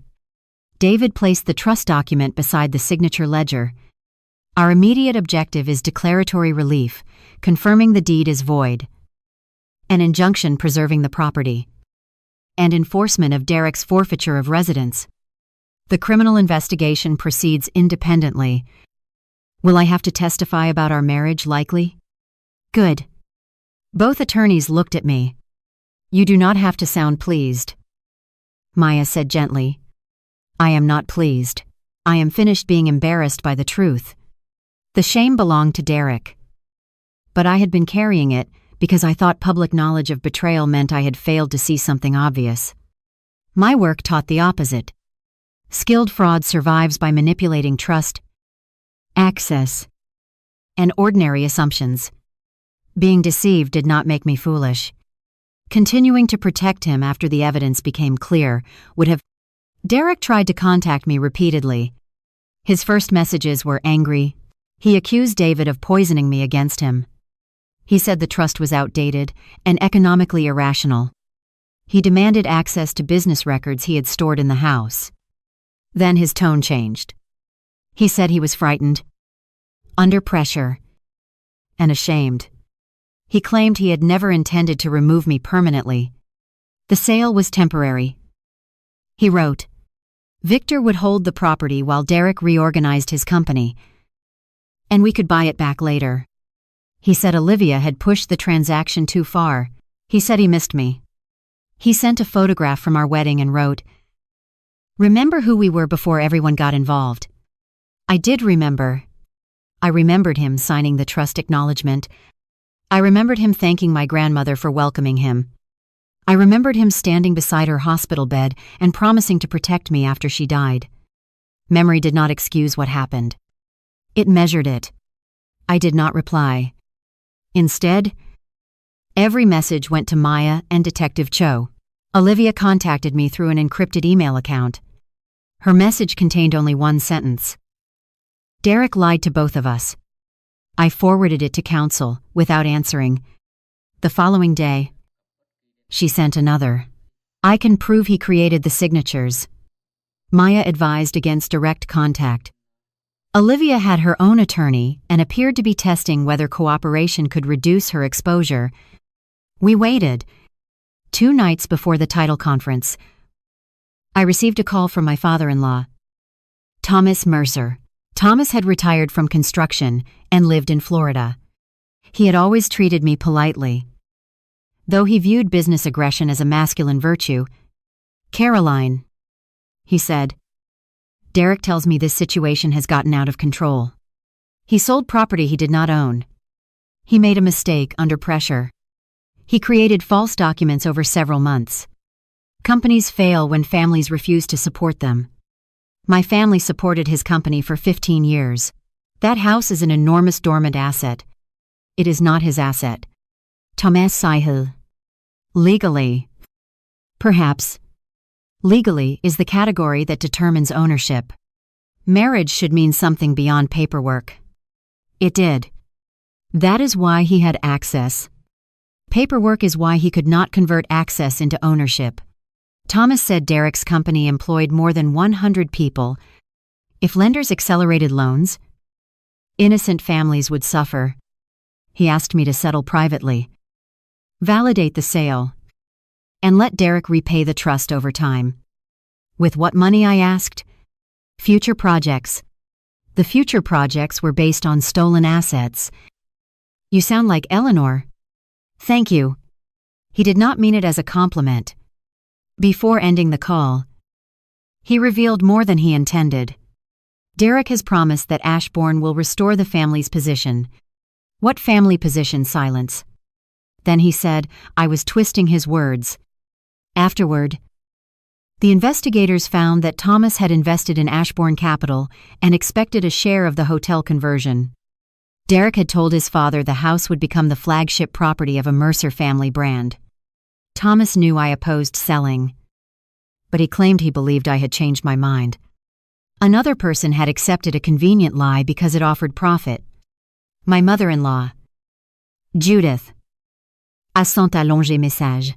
She said Olivia was inappropriate but blamed me for making Derek feel inferior in a house surrounded by my family's name. She wrote that a husband should not have to ask permission to make decisions about the home where he lived.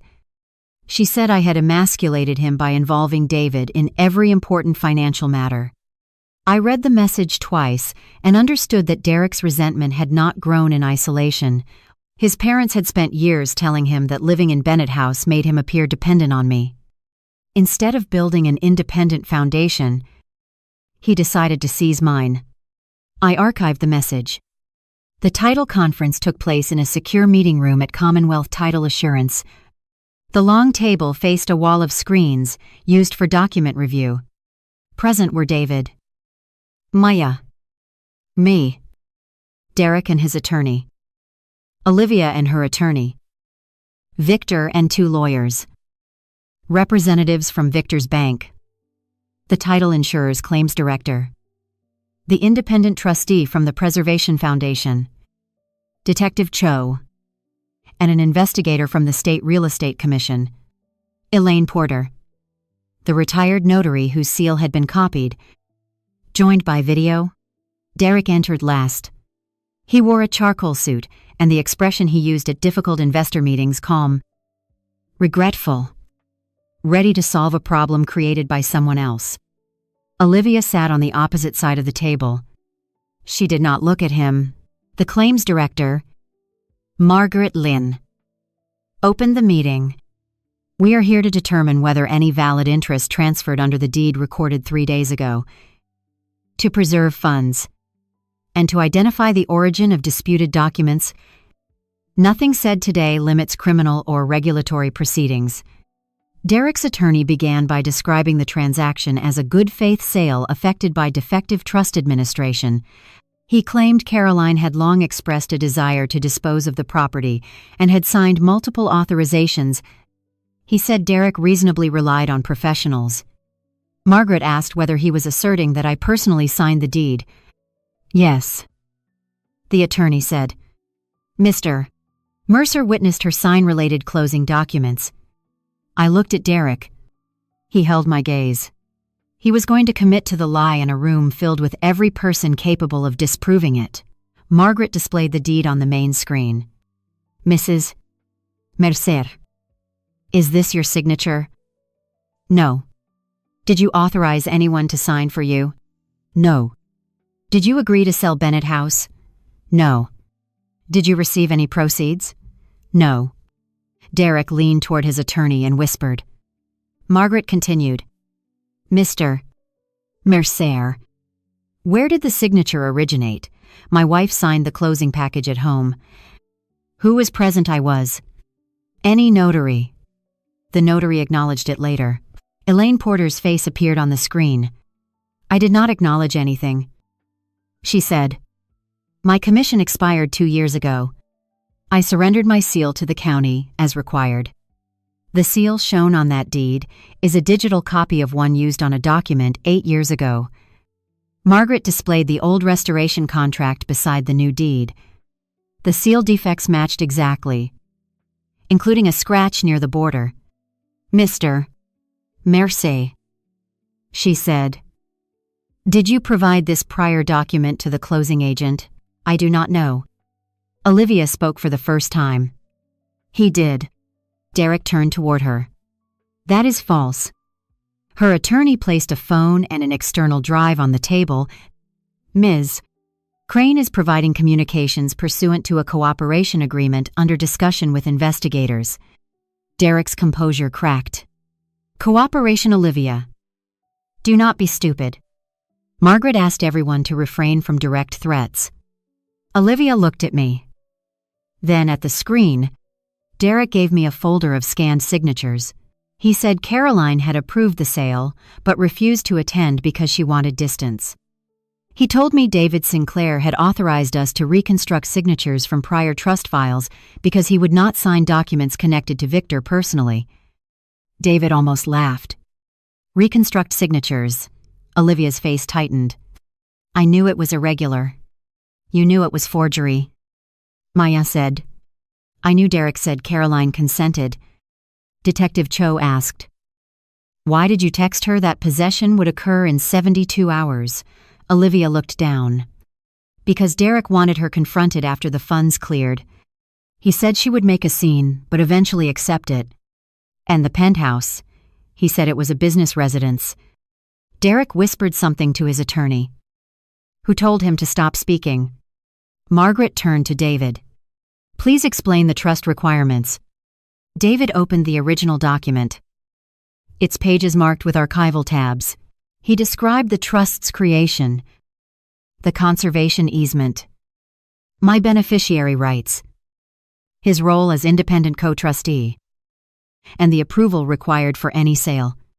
He then displayed the authentic signature form, Caroline Elizabeth Bennett, trustee, followed by his own signature and the trust seal. The deed contains none of these, he said. It names an individual who never held record title. It lacks co-trustee approval, foundation consent, and judicial confirmation. Even a genuine signature by Caroline Mercer would transfer nothing. Derek's attorney argued that beneficial ownership gave me equitable authority to direct a sale. The foundation trustee responded that I could propose a sale but not complete one alone. The trust separated residence, management, and transfer power intentionally. Margaret looked at Derek. Your position was that Mrs. Praying Mercer signed a deed as an individual. Even if she had, you were attempting to convey property from the wrong legal owner. These are technicalities, Derek said before his attorney could stop him. The house is hers. Everyone knows it is hers. That sentence is not a title opinion. Margaret replied. David placed the signature ledger beneath a document camera. He showed authenticated samples from before and after my hand injury. An independent forensic document examiner compared the disputed signature with the missing household forms found as image files on Olivia's computer. The questioned signature combined the opening C from the vehicle release, the middle letters from the roof claim, and the ending from the museum authorization. Tiny pixel artifacts appeared at each join. "This is not handwriting," the examiner said. "It is a composite image." The room remained silent. Derek stared at Olivia. "You made that file. You sent me the pieces." She replied. "You said to make it clean." Her attorney played a voice message. Derek's voice filled the room. "Use the older Caroline's signature. The new one has that damaged stroke.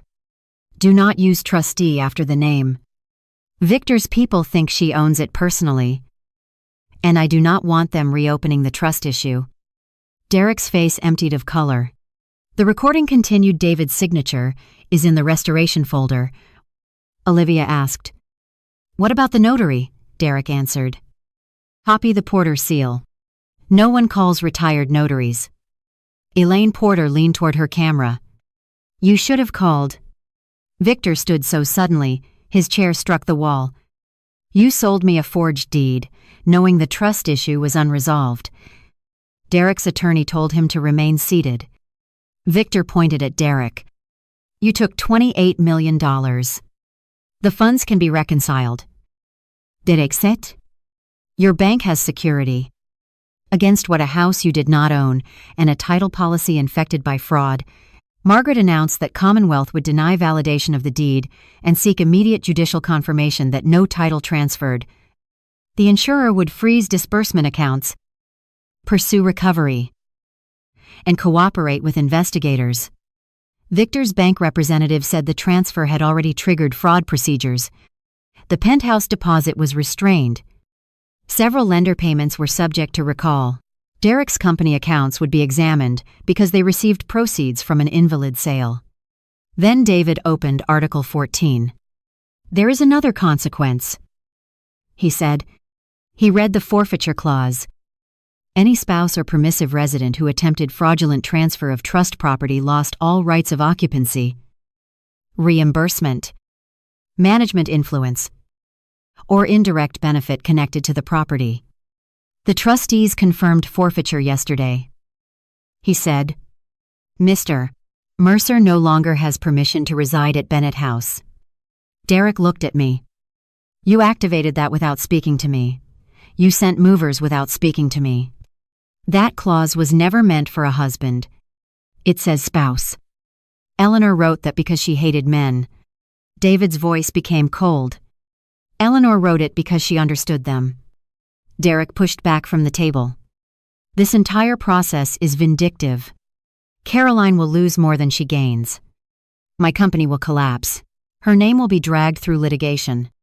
Victor will sue everyone. The house will become impossible to insure." Margaret answered. "The house was properly insured before you submitted forged title documents." The Real Estate Commission investigator asked Olivia whether she knowingly suppressed a title warning. She admitted that a junior examiner flagged the trust and conservation easement. Derek told her the warning was a formality and instructed the closing company to rely on the termination certificate. Olivia removed the warning from the buyer summary. Victor's attorney asked whether she disclosed her ownership interest in Northstar. She said no. Her commission, penthouse contribution, and Ashbourne equity had all depended on closing. She was not simply a broker. She had been a hidden beneficiary. Derek listened as the woman he planned to build a new life with described their scheme in language designed to separate her guilt from his. When she finished, he said, "You begged me to leave Caroline." Olivia snapped. "You told me the house was yours. You knew it was not. I knew you said she would sign, and you copied the signatures. Because you threatened to replace me if I delayed closing." Their voices rose. Their attorneys intervened. "I watched the alliance collapse exactly as false partnerships often do not, because either person discovered morality, but because evidence made loyalty more expensive than betrayal." Margaret concluded the meeting by stating that the deed would be treated as void, pending court order. No possession rights existed for Victor, and all parties were prohibited from disposing of funds or records. Detective Cho then stood. "Mr. Mercer. Ms. Crane. I need both of you to remain for additional interviews. Derek's attorney asked whether they were under arrest. "Not at this moment," she said. "That depends on what we learn next." Derek turned to me as the others gathered documents. "Caroline, do not let them do this." I looked at the man who had arranged movers. "Forged my name. Built a new company from my inheritance. And planned to describe me as unstable if I objected. I am not doing this to you," I said. "I am finally refusing to stop it." Before we left the conference room, Margaret Lynn asked one final question. "Mrs. Mercer, are you willing to execute any corrective instrument that would validate Mr. Peel Sen Lang's purchase? If the financial parties restore the full market value to the trust." Every person at the table looked at me. Victor's attorneys stopped packing. Derek leaned forward as though the entire day had been a negotiation leading to that sentence. The question was legally reasonable. A void transaction could sometimes be replaced by a valid one. If the true owner chose to sell, Victor might recover his investment. The insurer might reduce losses. Derek's lenders might avoid collapse. Even the Preservation Foundation could consider a buyer who accepted restrictions. For everyone except me, a corrected sale offered administrative relief. I thought about the West Meadow, my mother's roses, my grandmother's note, the movers waiting at the gate, and Derek's voice saying, "Speed had a price." "No," I said. Derek closed his eyes. Victor's lawyer asked whether I would consider a sale at fair market value. No. A long-term preservation lease. No. Hospitality use without subdivision. No. Derek struck the table with his palm. This is exactly the irrational attachment I described. Margaret looked at him. Her refusal to sell property she controls is not evidence of incapacity. She is destroying value to punish me. The trust defines preservation as value. Ruth said, "Your model defines conversion as value. Those are different purposes." Derek turned to Victor. "She will change her mind when the lawsuits start." Victor did not answer. He was reading a text from his bank. His expression told me another transfer had been frozen. Margaret documented my refusal and explained that the title insurer would proceed on the basis that no replacement transaction was authorized. The clarity mattered. Derek could no longer argue that I objected only to price, process, or timing. I objected to the sale itself. He had not deprived me of a favorable bargain. He had attempted to substitute his decision for mine.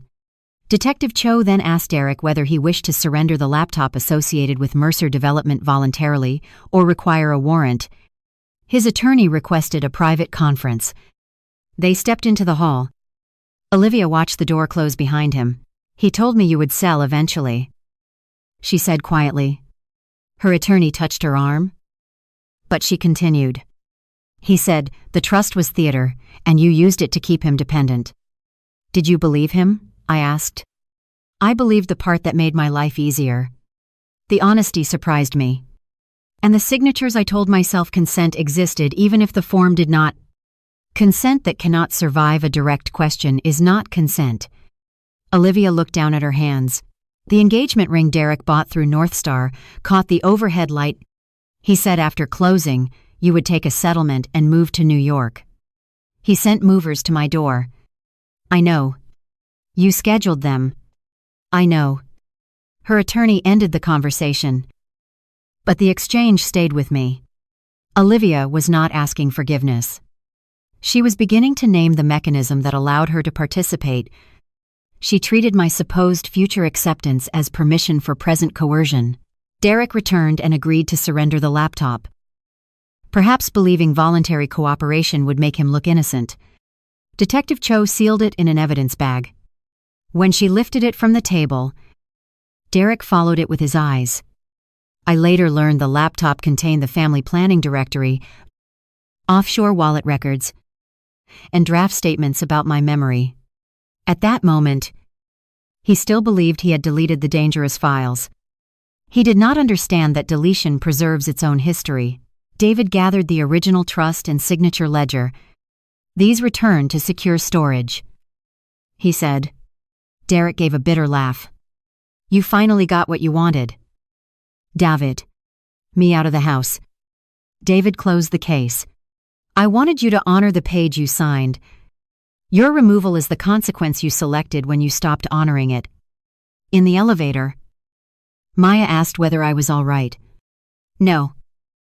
I said. But I am certain. Certainty was not comfort. It did not restore my marriage or remove the image of Olivia standing in the foyer. It did something more useful. It prevented pain from being converted into negotiation. When the elevator doors opened, reporters were waiting in the lobby. We had entered through a private garage, but news of the disputed $28 million estate sale had spread. Questions came from every direction. Had my husband forged my signature? Was I divorcing him? Did Victor own the house? Was the trust being investigated? Maya advised me not to speak. I kept walking until one reporter called. Mrs. Mercer. Do you still consider Bennett House your home? I stopped. Cameras lifted. Bennett House belongs to the trust. I said. The recorded sale was unauthorized, and the original documents are intact. That is all I will say today. I did not call Derek a thief. I did not mention Olivia. I did not perform grief for strangers. I stated the ownership fact and left. By the time our car reached the street, the clip was online. Derek's public relations consultant released a statement describing the matter as a painful disagreement between spouses over complex family assets. The statement said Derek hoped for privacy and reconciliation. Less than an hour earlier, he had insisted I would sell when lawsuits began. Publicly, he wanted reconciliation.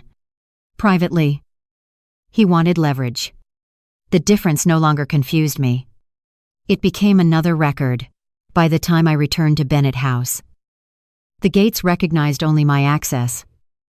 The disputed deed was frozen, and every institution connected to Derek had begun asking the questions he believed confidence could prevent. The title conference did not end with arrests, but it ended the world in which his version of events moved faster than the documents. The title conference did not end with arrests, but it ended Derek's ability to pretend the problem was private. By the following morning, 3 lenders had suspended Mercer Development Holdings' credit facilities. 2 investors demanded emergency audits. The State Real Estate Commission issued preservation notices to Olivia's brokerage. The county recorder marked every instrument connected to the sale as disputed by PALS. Victor filed claims against Derek. Olivia, North Star, the closing company, and the title insurer.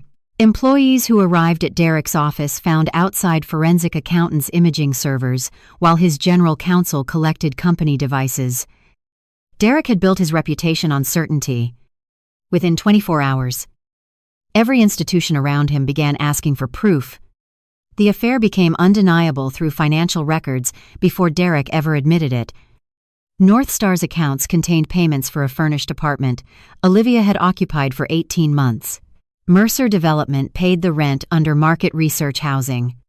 The company also covered private flights, spa weekends, jewelry, and dinners in cities where Derek claimed to be meeting lenders. The penthouse reservation listed Derek and Olivia as intended residents. A draft furnishing plan labeled one-room future nursery. Another file contained wedding venue proposals for the following spring. At home, Derek had told me he was too overwhelmed by debt and worked to discuss renewing our vows. With Olivia, he was planning a new marriage before he had even filed for divorce. Maya showed me the evidence in her office. She did not soften it. You need to see enough to make informed decisions, she said. But you do not need to consume every photograph. I saw one image. Derek and Olivia stood on a balcony overlooking the city.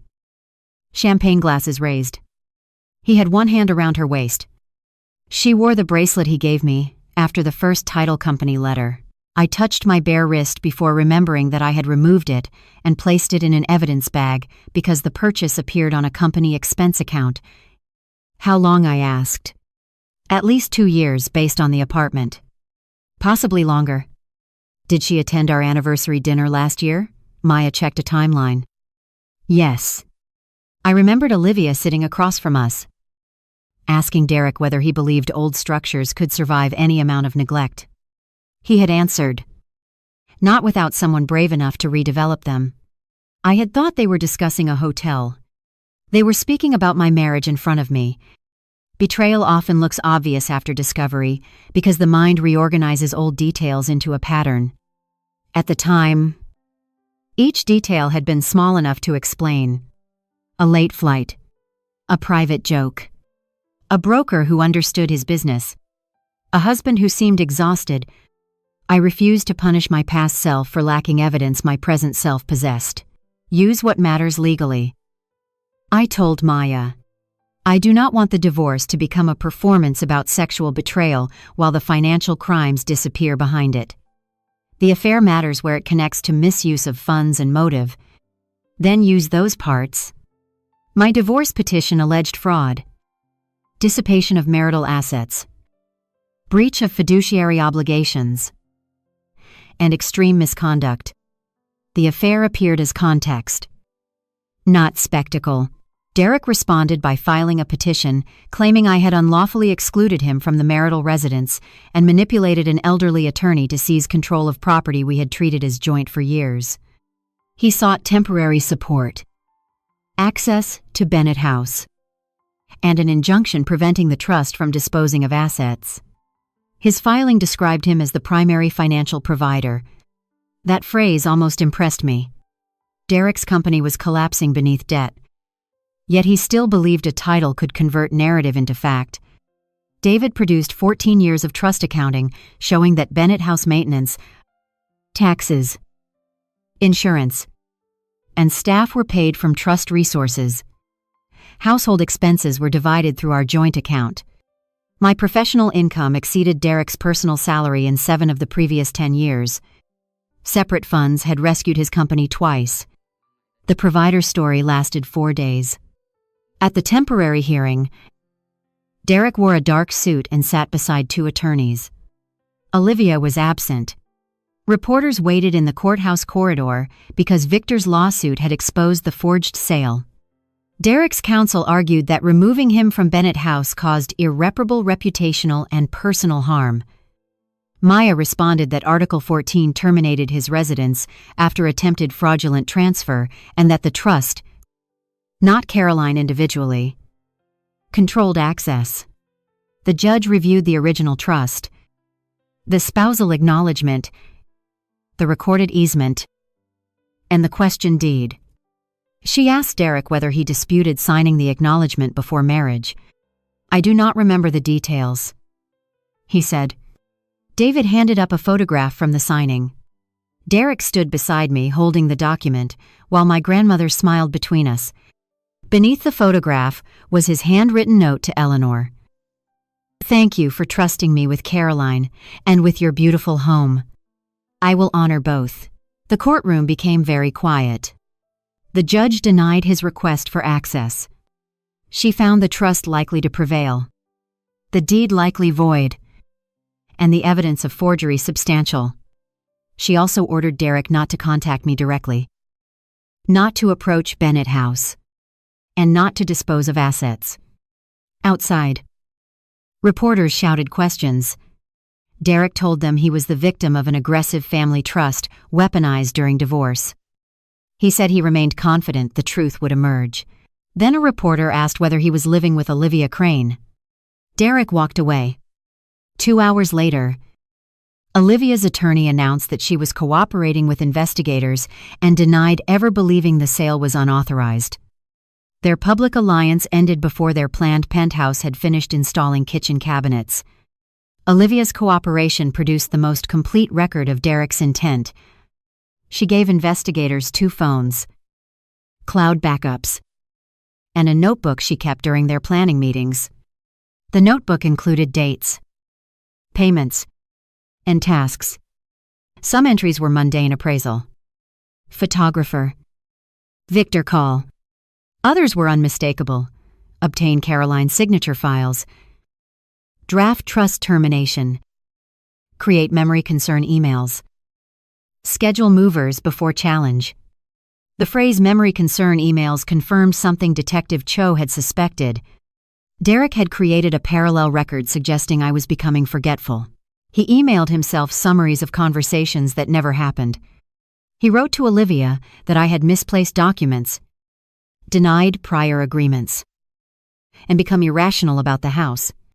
He asked our family physician general questions about stress and memory decline, then saved the responses. He told his parents I repeated stories. He told Victor I wanted the sale handled privately because I was emotionally fragile after my grandmother's death, though she had died 6 years earlier. If I denied signing, he intended to say I had forgotten. If I became angry when movers arrived, he would describe the reaction as proof. The scheme was not only financial, it was designed to seize credibility. That discovery hurt differently from the affair. Derek had spent years living beside my precision. He knew memory and documentary integrity defined my work. He chose to attack the part of myself I trusted most. During our marriage, whenever I questioned unexplained charges or missed meetings, he had begun saying, "We discussed this, Caroline." Sometimes we had not. I started keeping private notes because I feared stress was affecting me. Those notes, dated and detailed, now contradicted his manufactured timeline. What he intended as a weakness became evidence. One entry from 8 months earlier read, "Derek insists I agreed to photograph the West Wing for investors. I did not. Olivia called it marketing. Need to clarify boundaries." Another read, "Derek says David approved possible trust restructuring. Call David directly." I had called. David denied it. The record showed a pattern of Derek asserting approvals that did not exist. Detective Cho told me, "You documented the grooming phase without knowing what it was." I documented inconsistency. I replied, "That is usually where fraud begins." Olivia also provided recordings. In one, she asked Derek, "What would happen if I refused to leave after closing?" He said, "Victor's movers arrive with police. She will either leave or melt down. If she melts down, we use it. If she leaves, the problem solves itself." Olivia asked whether he felt guilty. He answered, "She has lived in that house her entire life. She will never understand what it costs me to be treated like a visitor. You are selling it for $28 million. Olivia said, "It is worth 60. Derek replied, "The difference is the price of speed." In another recording, he discussed the penthouse. Once the wire clears, Ashbourne pays the deposit. Caroline thinks I am refinancing. By the time she understands, title is recorded and Victor controls possession. She will settle rather than let the estate become public. Olivia asked, "And the paintings later?" The art lender already has the guarantee. Once the house issue is contained, we move the collection into Ashbourne's cultural fund. His use of the word move made theft sound administrative. That was Derek's gift. He could convert wrongdoing into a sequence of tasks until morality seemed inefficient. The criminal charges came 6 weeks after the moving truck. Derek was arrested at a private airport while attempting to board a charter flight to the Bahamas. His attorney claimed the trip was a previously scheduled investor meeting. Investigators found 2 passports, $40,000 in cash, and a hardware wallet containing digital assets linked to the offshore account. Olivia was arrested the same morning at her sister's apartment. The former settlement coordinator and document consultant were charged later. Derek faced counts related to forgery, fraudulent conveyance, bunkfraud, conspiracy, theft from a trust, identity misuse, and obstruction. Olivia faced many of the same charges but entered early negotiations. When news footage showed Derek being escorted through the airport, I felt no triumph. I felt exhausted recognition. The man who once told me every property had an exit strategy had prepared one for himself. He simply failed to understand that leaving the country after moving stolen funds looked less like strategy than consciousness of guilt. Mercer Development Holdings entered in voluntary restructuring. Some employees lost jobs, exactly as Thomas predicted, and that consequence weighed on me. But the audit showed the company had been insolvent for months. Derek had hidden losses, inflated project values, and used new investor money to support old obligations. Bennett House would not have saved the company. The $28 million had delayed collapse while expanding the number of victims. I established a temporary assistance fund for employees using money recovered from a separate loan Derek had repaid years earlier. I did not do it to protect his reputation. I did it because receptionists, site managers, and junior analysts had not forged my name. Thomas called the fund an admission that I shared responsibility.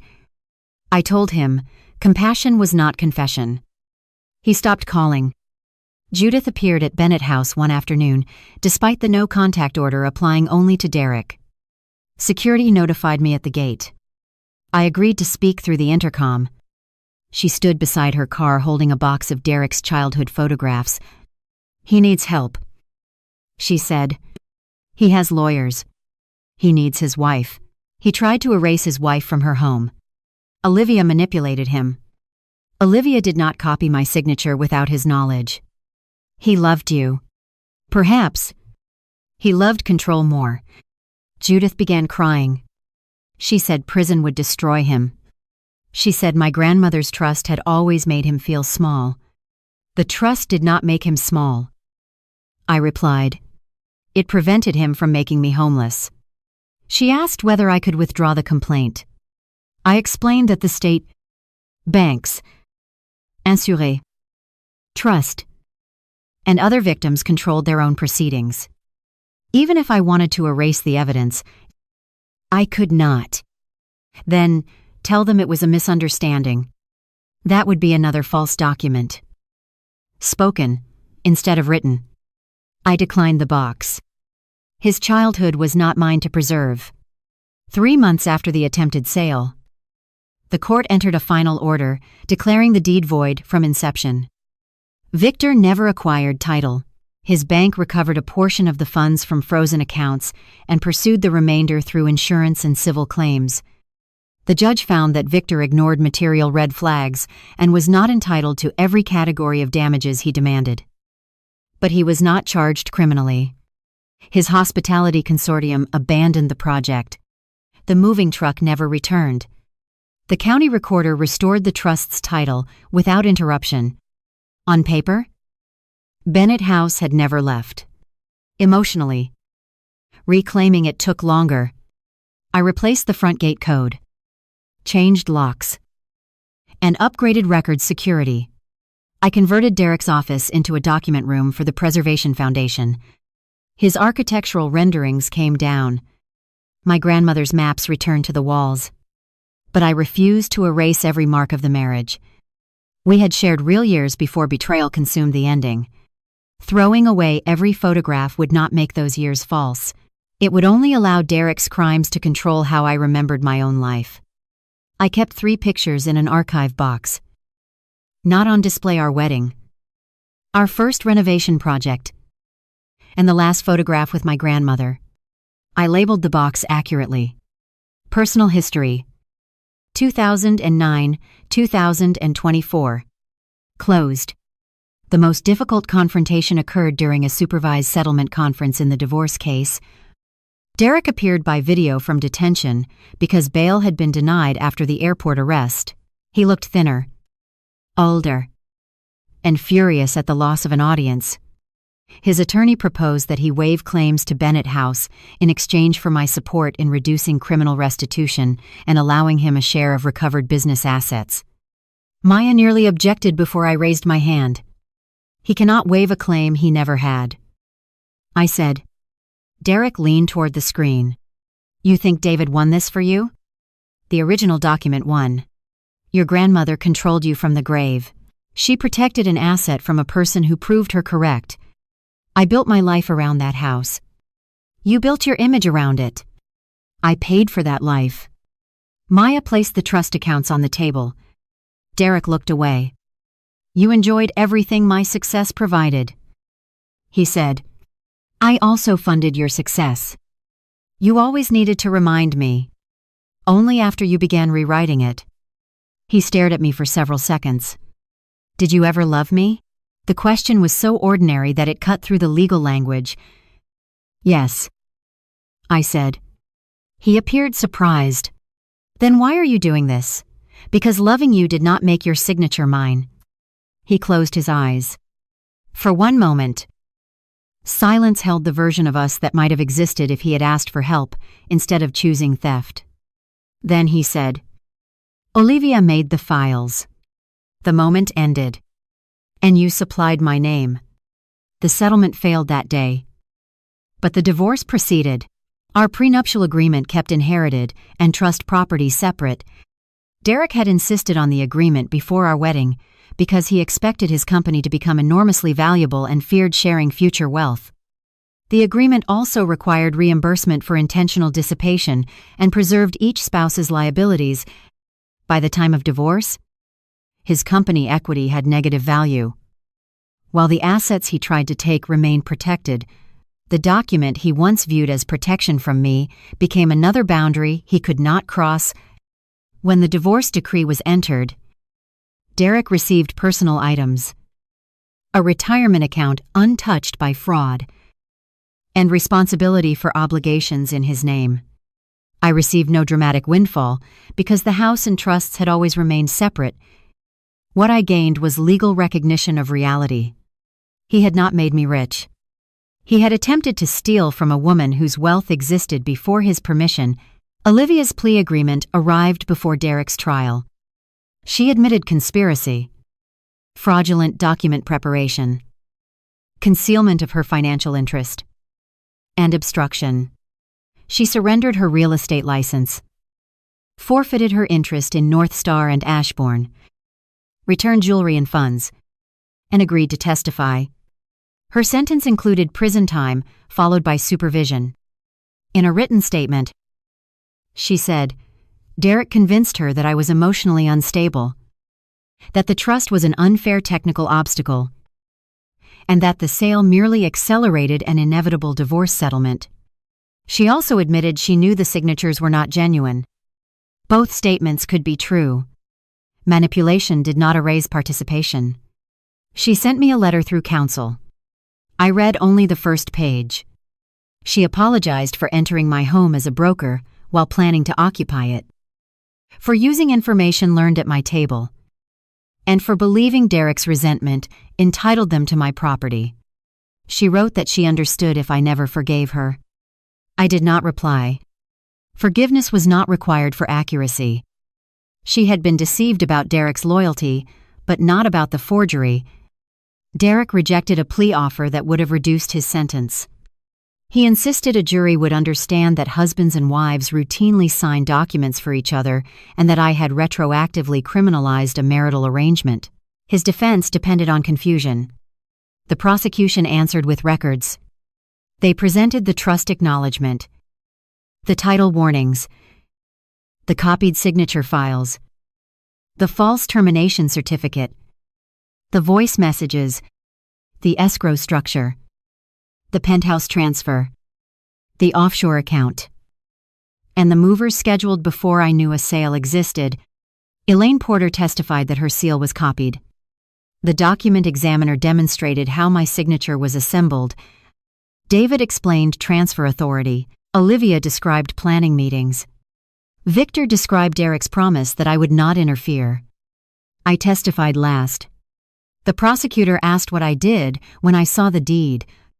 I recognized that the signature was wrong. Because it did not resemble yours, it resembled mine enough to deceive someone who did not know the ownership structure. But appearance was not the central defect. I could not sell the house alone. no matter how accurately my name was written. Why not? Because valuable property is transferred by authority, not resemblance. Derek watched me from the defense table. His lawyer asked whether I sometimes allowed him to sign routine household documents. No. Never he signed his name. I signed mine. Did you benefit from his business? At times. Did he benefit from your family assets? Repeatedly? So finances were intertwined. Access was intertwined. Ownership was documented. You are skilled at finding irregularities. Correct. Yes. Is it possible that your professional suspicion caused you to interpret an imperfect transaction as deliberate fraud? Movers arrived before I knew the house had supposedly been sold? That does not answer my question. It does. Imperfect transactions are corrected before possession. Deliberate fraud depends on surprise. He asked whether I wanted to punish Derek for the affair. I learned the full extent of the affair through the financial investigation. I said, the signature was false before I knew where he slept. En redirect. The prosecutor displayed Derek's message. She will either leave or melt down. If she melts down, we use it. He asked what Derek meant. He expected my reaction to become evidence against my denial. Did you melt down? No. Why I looked at Derek? Because he had already written the scene. I chose not to perform it. The jury deliberated less than a day. Derek was convicted on the major counts. The judge described the offense as a sustained attack on property, identity, and credibility. She noted that he had exploited marriage to access documents and then intended to use my emotional response as a weapon. He received a substantial prison sentence, restitution obligation, and a prohibition on serving as an officer or fiduciary in financial or real estate businesses after release. The exact number of years mattered less to me than the findings placed on the record. The deed was forged. The trust was valid. The sale was fraudulent. I had not forgotten. After sentencing, Derek asked through his attorney to speak with me privately. I declined. He sent a final letter. Unlike his earlier messages, it contained no legal argument. He wrote that he spent years believing Bennett House represented everything he lacked: history, legitimacy, inherited respect. He said every time someone called it Caroline's house, he heard that he would always be temporary. He wanted one asset no one could say came from my family. Instead of building it, he tried to take the symbol that made him feel excluded. He admitted the first false guarantee seemed harmless because he intended to repay the loan. Each successful lie made the next one easier. By the time he sold the house, he believed correcting the paperwork later would convert fraud into strategy.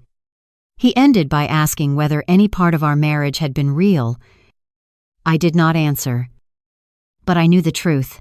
Much of it had been real. That was why the betrayal carried weight. Fraud does not require every prior moment to be false. It requires one person to decide that past intimacy grants future authority.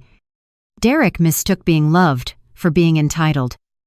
The following spring, the penthouse he planned to share with Olivia returned to the market.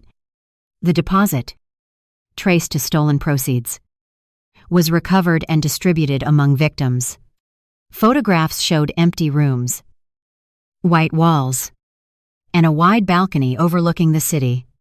For a few minutes, I imagined the life they had planned there, my family paintings on borrowed walls. Derek telling guests that selling Bennett House funded his next chapter. Olivia wearing jewelry purchased through North Star. Then I closed the listing. Empty rooms did not need my attention. Bennett House did. I spent the year after trial restoring the West Conservatory. Derek had argued for years that it was unusable. The glass leaked. The ironwork needed repair. And winter cold made the floor crack. The trust hired craftspeople who understood historic structures. We saved original panes where possible and replicated missing pieces by hand. When the work finished, sunlight filled the space my grandmother once used for winter roses. I converted part of it into a study center for provenance, preservation law, and property documentation. We offered free annual clinics where women, elderly homeowners, artists, and family business owners could review titles, trusts, powers of attorney, and ownership records with volunteer professionals. I did not present myself as a heroic woman who defeated one evil husband. I told attendees that documents are not magical shields. They work when people understand them, preserve them, and act before intimidation becomes consent. At the first clinic, a woman in her 60s brought a deed her son wanted her to sign. A young artist brought a licensing contract. A newly married couple brought a family trust neither spouse fully understood. David sat at one table explaining beneficiary rights. Maya reviewed warning signs for forged authorization. Elaine Porter spoke by video about verifying notarial acts. Detective Cho explained how to preserve suspicious records without confronting someone in a dangerous situation. The house Derek tried to convert into private profit became a place where other people learned not to lose their own. Victor eventually visited.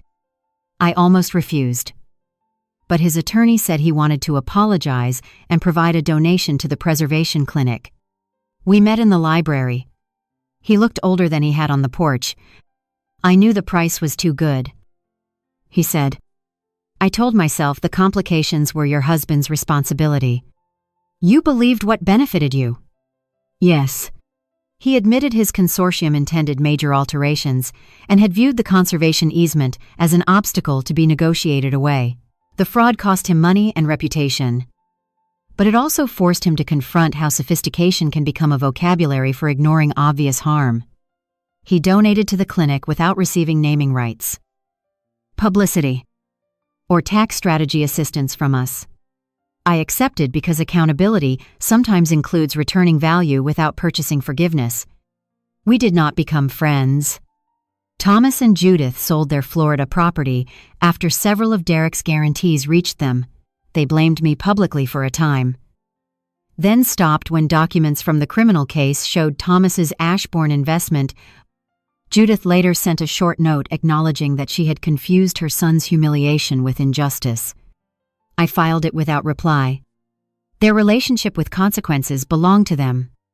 My relationship with the house changed. For years, I had treated Bennett House as a duty inherited from women who feared loss. After the attempted sale, I began treating it as a living choice. I opened rooms that had remained closed. I hosted students, historians, and community groups. I installed contemporary art beside family portraits. I planted new trees in the meadow where Derek wanted identical estates. Preservation did not mean freezing life at the moment before harm. It meant deciding what deserved continuity and what could be released. On the second anniversary of the moving truck, I stood at the front gate while the morning sun reached the stone facade. The new security system recognized my face and opened automatically. In my pocket was the old brass key my grandmother carried even after electronic locks were installed. David once asked why I kept it when it no longer opened every door. Because it reminds me that access changes. I said, "Ownership does not disappear because a lock is replaced." He smiled. Eleanor would approve. I thought about the sentence Derek used on the porch, "Prove you didn't." He believed the burden of his lie would become mine. He believed a convincing signature, a recorded deed, a moving truck, and a confident explanation would force me to surrender before anyone examined authority. That is how many forms of theft operate. They do not depend on perfect legality. They depend on speed, shame, and the victim's fear of appearing difficult. Derek expected me to argue emotionally while he pointed to paper. Instead, I brought better paper. But the documents alone did not save me. What saved me was recognizing that calm did not require compliance. I could refuse entry without screaming. I could preserve evidence without explaining my entire strategy. I could mourn my marriage while still asking investigators to follow the money.